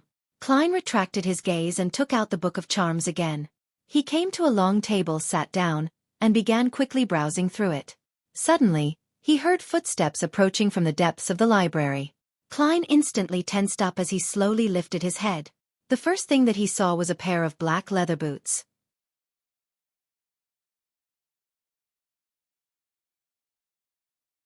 Chapter 662. Powerful aura. As his gaze moved up, Klein roughly guessed the owner of those footsteps. She was a woman wearing beige trousers that made it easy to move about. She wore a pair of long black leather boots, but on her body was a light brown skirt that reached her knees. The hemline fell down diagonally and in layers, giving an unrestrained and cool vibe to her. Such a get-up made Klein feel as though he had returned to Earth. This was because be it Lone, Intis or Faysac, Fainapotter, Lenberg, Mason, East Balam, and other countries, none of them had popularized such styles. Klein lifted his head faster and finally saw the lady's appearance. She had long chestnut hair that naturally cascaded down. Her straight eyelashes extended out just perfectly. Her deep blue eyes were deep and profound, as though it hid an ocean in them. She had outstanding beauty, but that wasn't the most eye-catching thing of all. Her actions naturally effused a sense of nobility. She gave off a strong impression at how she had enjoyed having the status of being someone important for extended periods of time. Klein subconsciously tried to bow his head to avoid meeting her gaze. Furthermore, she's very tall. She's almost as tall as my state as Klein Moretti. Klein suddenly added inwardly. After completely digesting the faceless potion, he came to a realization that one's self was an amalgamation of personality, experiences, knowledge, and social connections. His looks and build could be changed at will. Therefore, as long as he knew who he was, he didn't mind using the word state to describe the characteristics of each of his different identities. After all, every faceless change could be fixed without any additional maintenance. That also meant that, even without the corresponding Beyonder powers, he could still maintain his external appearance as Gehrman Sparrow. And because of that, he could easily make Klein Moretti grow taller if he wanted. Tap, tap, tap. The lady, who exuded the feeling of looking down from above, walked in front of Klein. She pulled out a chair and sat down. "We meet again," the lady said with a gentle and emotionless tone. The way she speaks sounds familiar. Klein's mind whirled as he remembered the source of the sense of familiarity. The scene of her arrival immediately resonated in his mind, and he finally fixated on that pair of black leather boots. It's her. Klein suddenly recalled the relevant scenes. Back when he used his spirit body state to infiltrate the Royal Museum and retrieve the Black Emperor card, he had encountered a demigod. She had been sitting at the top of a wooden staircase in the middle of two large bookshelves. Her black leather boots back then were dangling in the air. He changed back into his identity as Sherlock Moriarty and shouted for help when he was being pursued by the devil dog. Midway, he encountered a forest path formed from green pea vines. He had no choice but to follow the carriage up into midair where he saw the pea vines interweave to form a hammock and a pair of black leather boots. It's her. Why would she appear in this dream world and these waters? Besides, she said, we meet again. I'm Gehrman Sparrow right now. Amidst his thoughts, Klein replied with a deadpan expression. We haven't met before. So what if you're a demigod? As long as you aren't an angel, I can use the sea god scepter to resist you in this dream world. Klein encouraged himself in secret. The lady with long eyebrows sat there and lifted her chin as she observed Klein for 2 seconds. Is that so? Mr. Hero Bandit Black Emperor. Klein's thoughts erupted with a boom as if he had been struck by lightning. His thoughts were reduced to countless fragments that were left in shambles and chaos without any main line of thought. As she knows that I'm Hero Bandit Black Emperor? She recognized me as the spirit body who originally stole the card of blasphemy from the Royal Museum? How is this possible? Wait, why did she directly address me as Hero Bandit Black Emperor? If she had used Sherlock Moriarty, I would be even more astounded, and I might even fail to hide the change in my expressions. As these thoughts flashed through his mind, Klein instinctively controlled his facial muscles and calmly said, I don't know what you're talking about. The lady, who wore clothes that were different from the present fashion trends, didn't repeat her words or explain anything.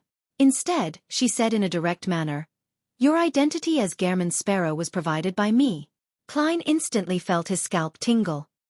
He felt as though he didn't have a single secret when facing her. This identity of Gehrman Sparrow was created through the use of Miss Sharon's resource channels. This demigod lady is one of them? Right, Miss Sharon had previously mentioned that someone in her circles had been investigating the true identity of Hero Bandit Black Emperor, and had promised to fulfill any reasonable request in exchange. For ingredients, it was limited to those below that of high-sequence Beyonder ingredients. According to Miss Sharon's description, the person who offered the mission was more than 7 meters tall, with a very proportionate body and long chestnut hair. She liked wearing black leather boots. Man, isn't this person before me? Back then, I even suspected if she was the demigod whom I met in the Royal Museum. Furthermore, she knew very well that I had taken the Black Emperor card. Thoughts flashed past as Klein was temporarily at a loss for words. All he could do was maintain his silence. The lady whose chin wasn't sharp and was a little rounded didn't harp on Gehrman Sparrow's identity. She looked out at the frozen sunset and said, "While you were in the Rörsted archipelago, Nast Solomon's Black Emperor also appeared in those waters. I believe you know what that means, Mr. Hero Bandit." Realizing how she wasn't exposing his identity and was even giving him clues and evidence, Klein could only twitch the corner of his lips and say, "Law of Beyonder characteristics convergence." The expression of the lady opposite him immediately softened as she said with a smile, "You really are Hero Bandit Black Emperor. So you weren't certain. You were only listing down the clues and presenting your confident attitude. How was she so certain just now? Does she still have evidence that she hasn't provided?" Klein felt some regret and was abnormally puzzled. The lady who seemed to enjoy her standing as an important figure didn't say anything further. She then looked at the bookshelf and said, "You discovered that the bookmark has a Black Emperor card through his diary?" Diary. This lady also knows that the so-called Roselle's notebook is a diary. Klein was taken aback as he didn't reply to her. "You didn't take that notebook because you sensed something?" the lady asked again. Klein suddenly realized something and decided not to answer and instead pose questions. He wanted to extricate himself from a passive state and not be led by the nose.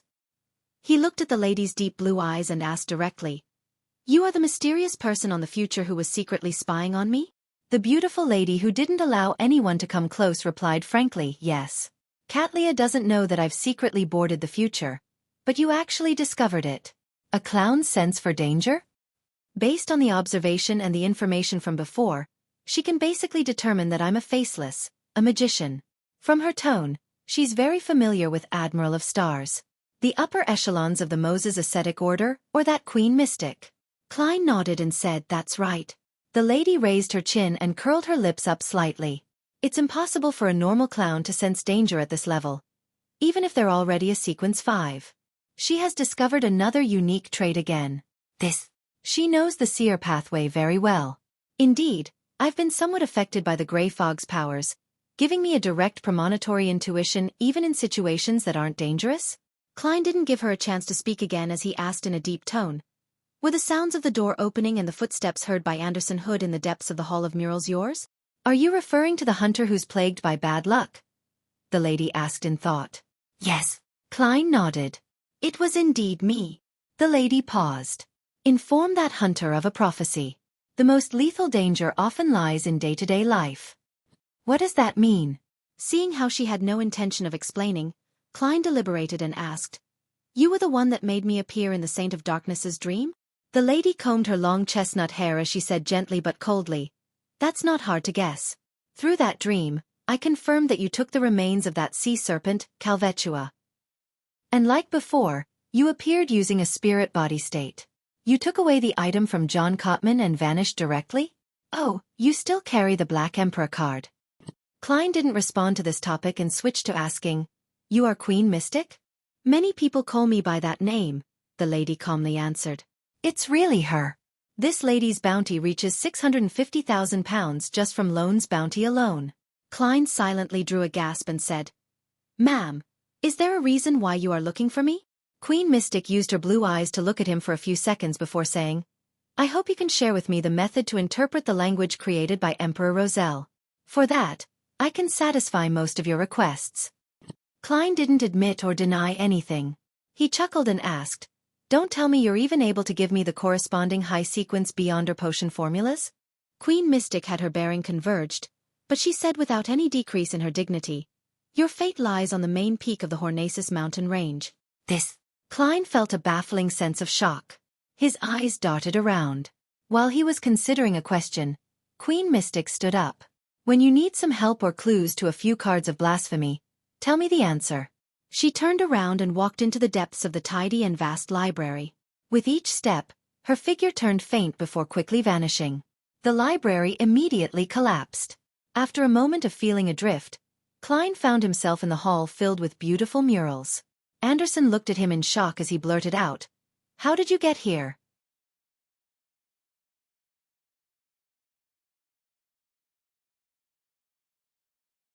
Chapter 663. False alarm. After hearing Anderson's question, Klein was momentarily at a loss for an answer.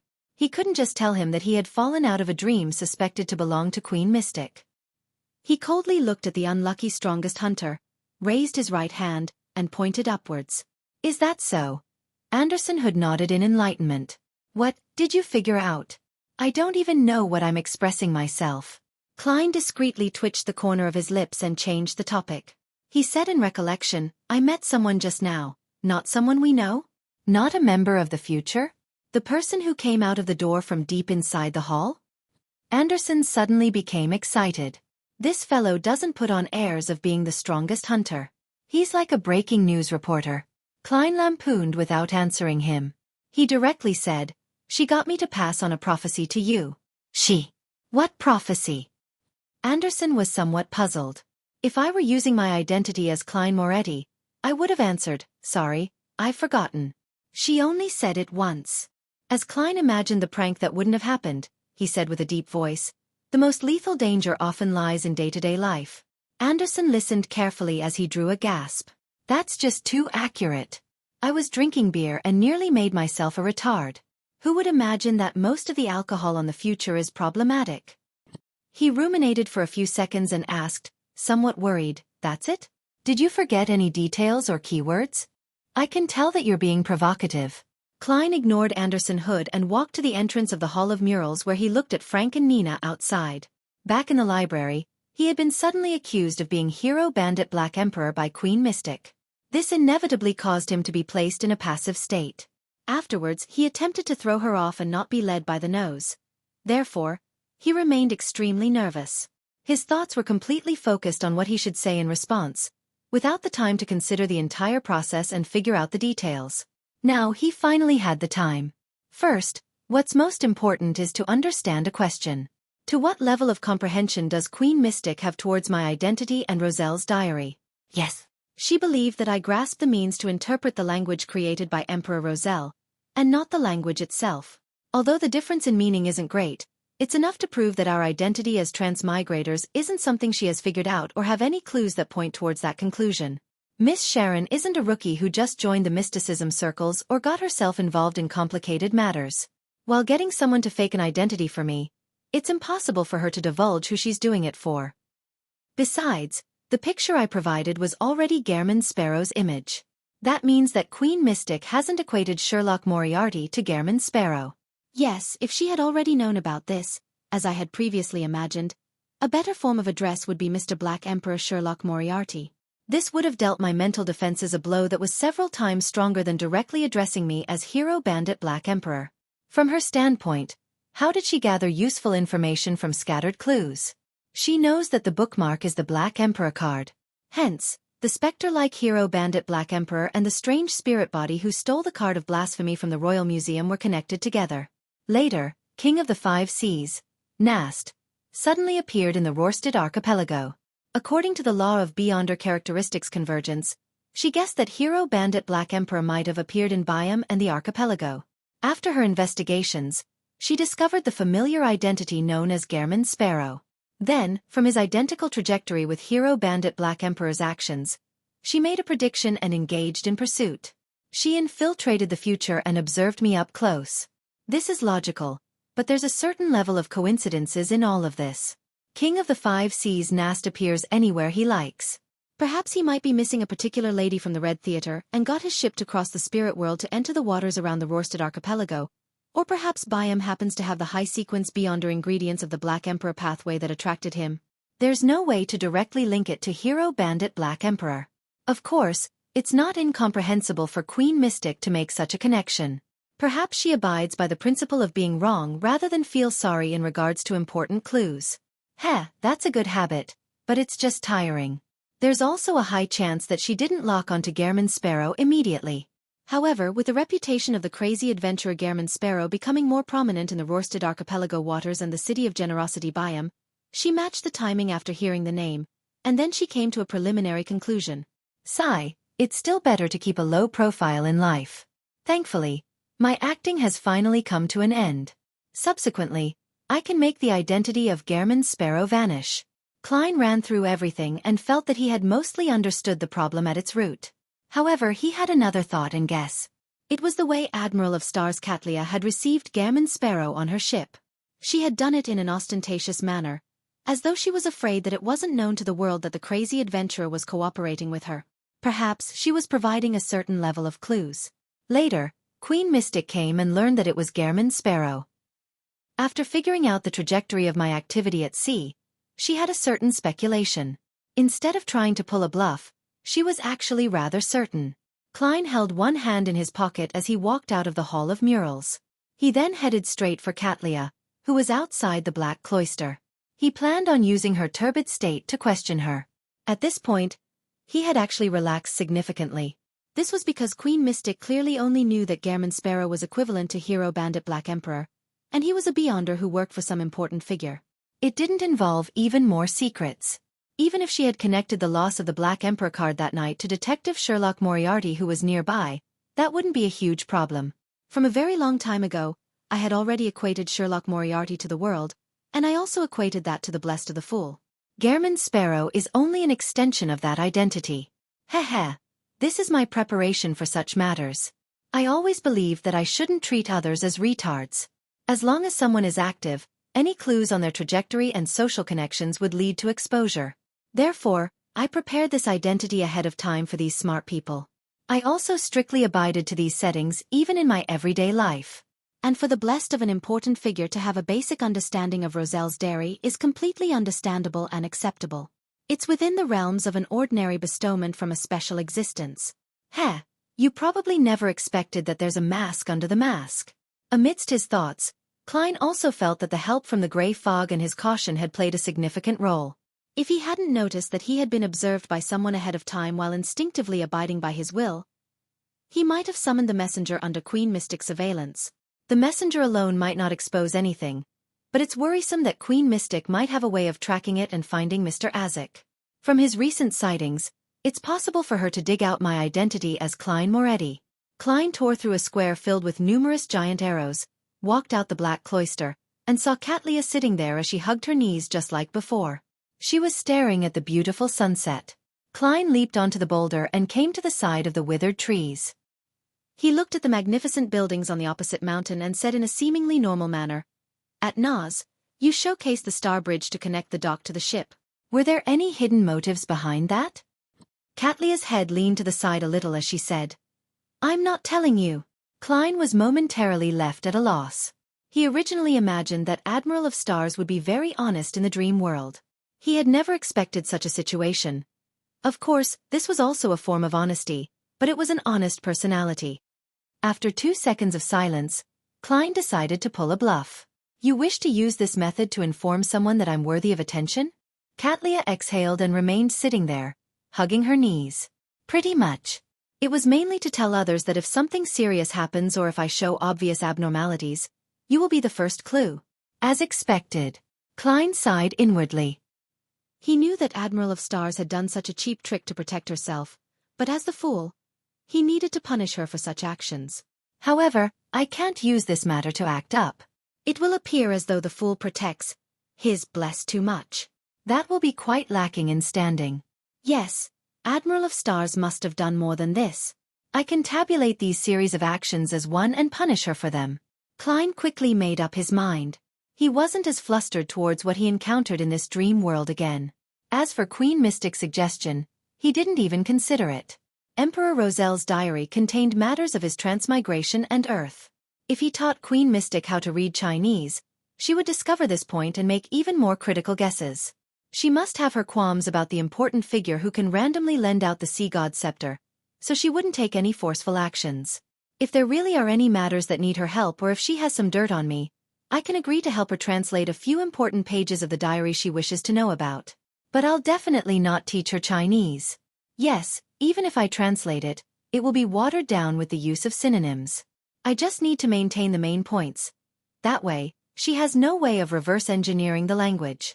Klein retracted his gaze and casually asked Katlia, "Rumor has it that you and Queen Mystic had a falling out, but it doesn't seem to be the case?" Katlia's glazed expression suddenly had a lively change. She pursed her lips and said, "What right do I have to fall out with her? I was just banished." Banished? Klein was just about to ask when blinding sunlight beamed as he naturally woke up. Looking at the bright sky outside, he wiped his forehead and muttered silently to himself, "What a terrifying dream."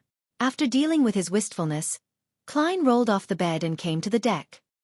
He continued his observation and awaited the appearance of mermaids. Nearly an hour later, he finally heard a faint, indistinct voice coming from the distance.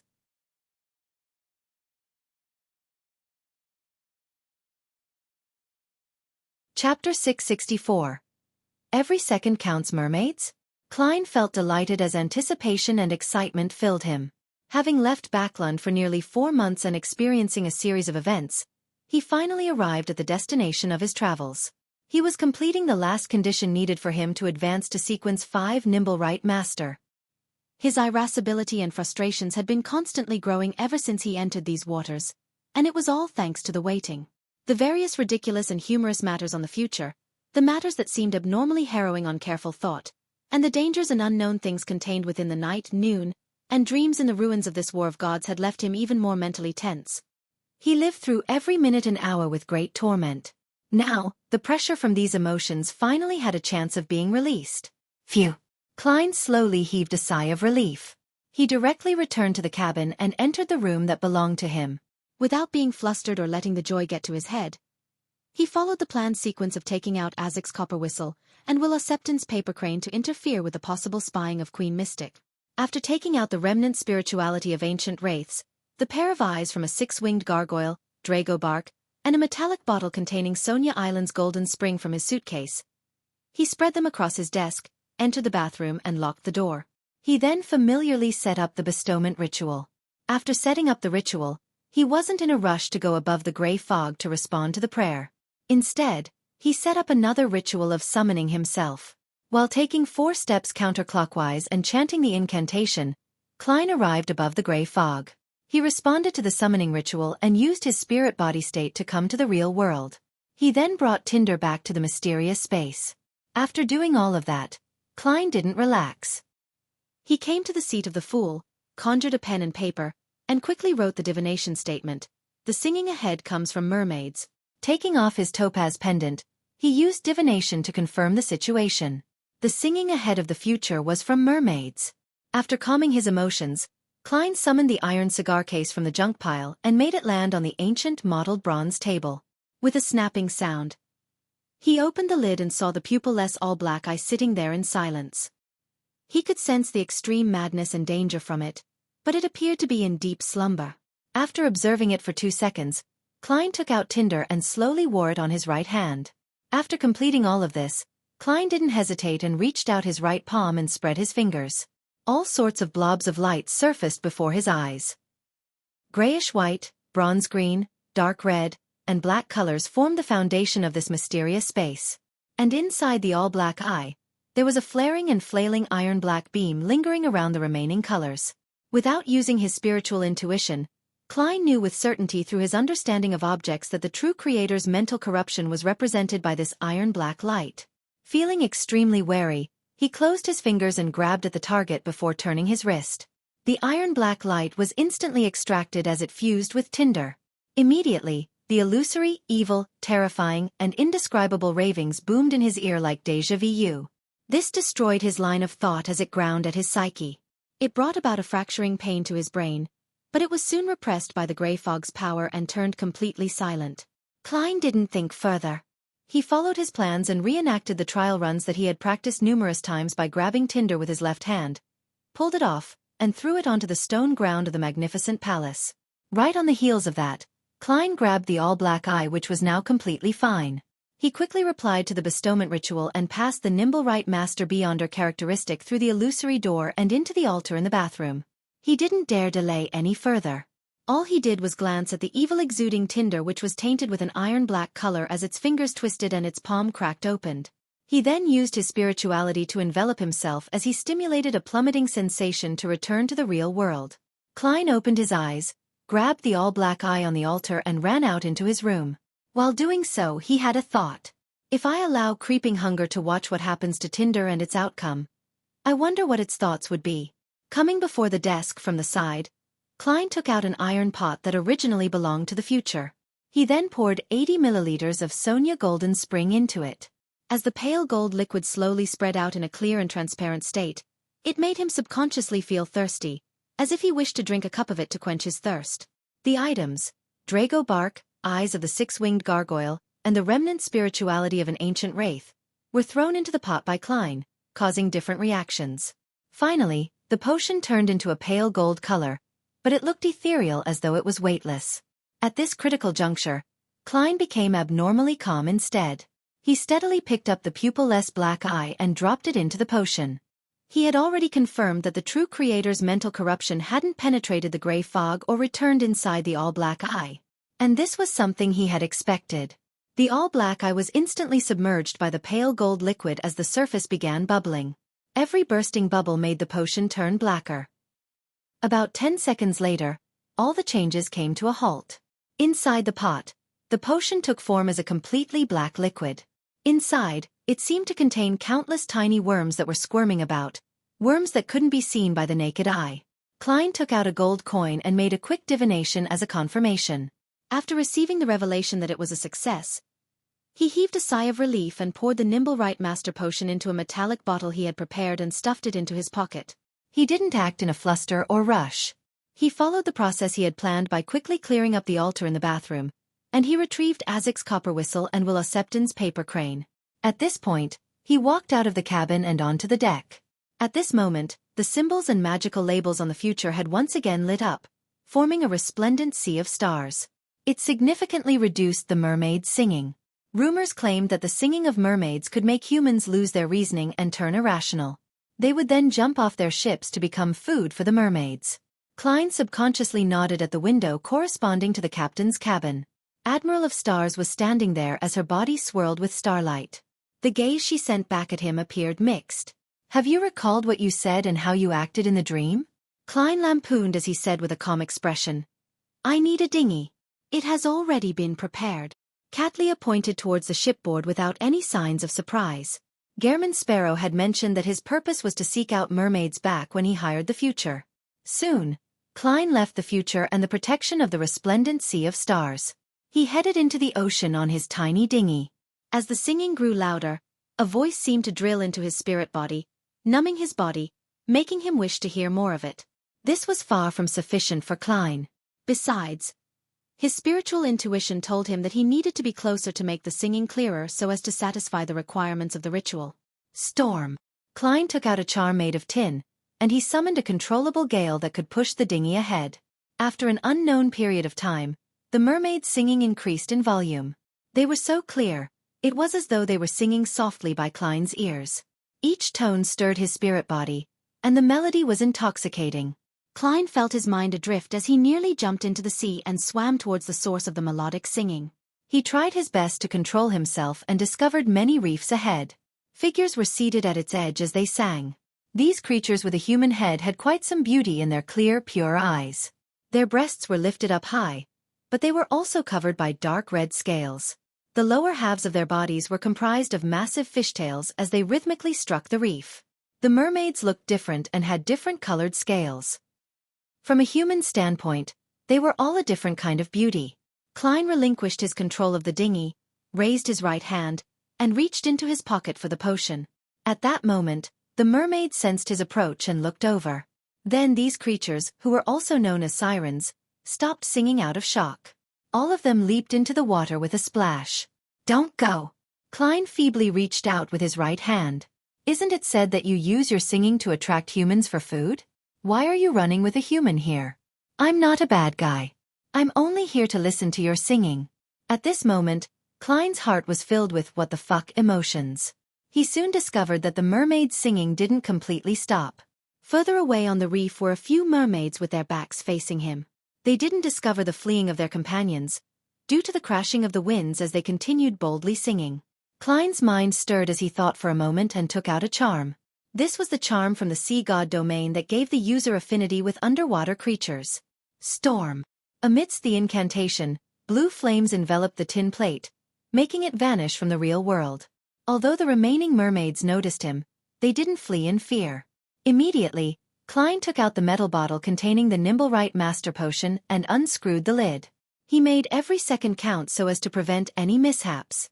As he gulped the potion down, a somewhat bitter potion with a mustiness surged down his throat, into his gullet, and into his stomach. Suddenly, Klein found himself abnormally stiff.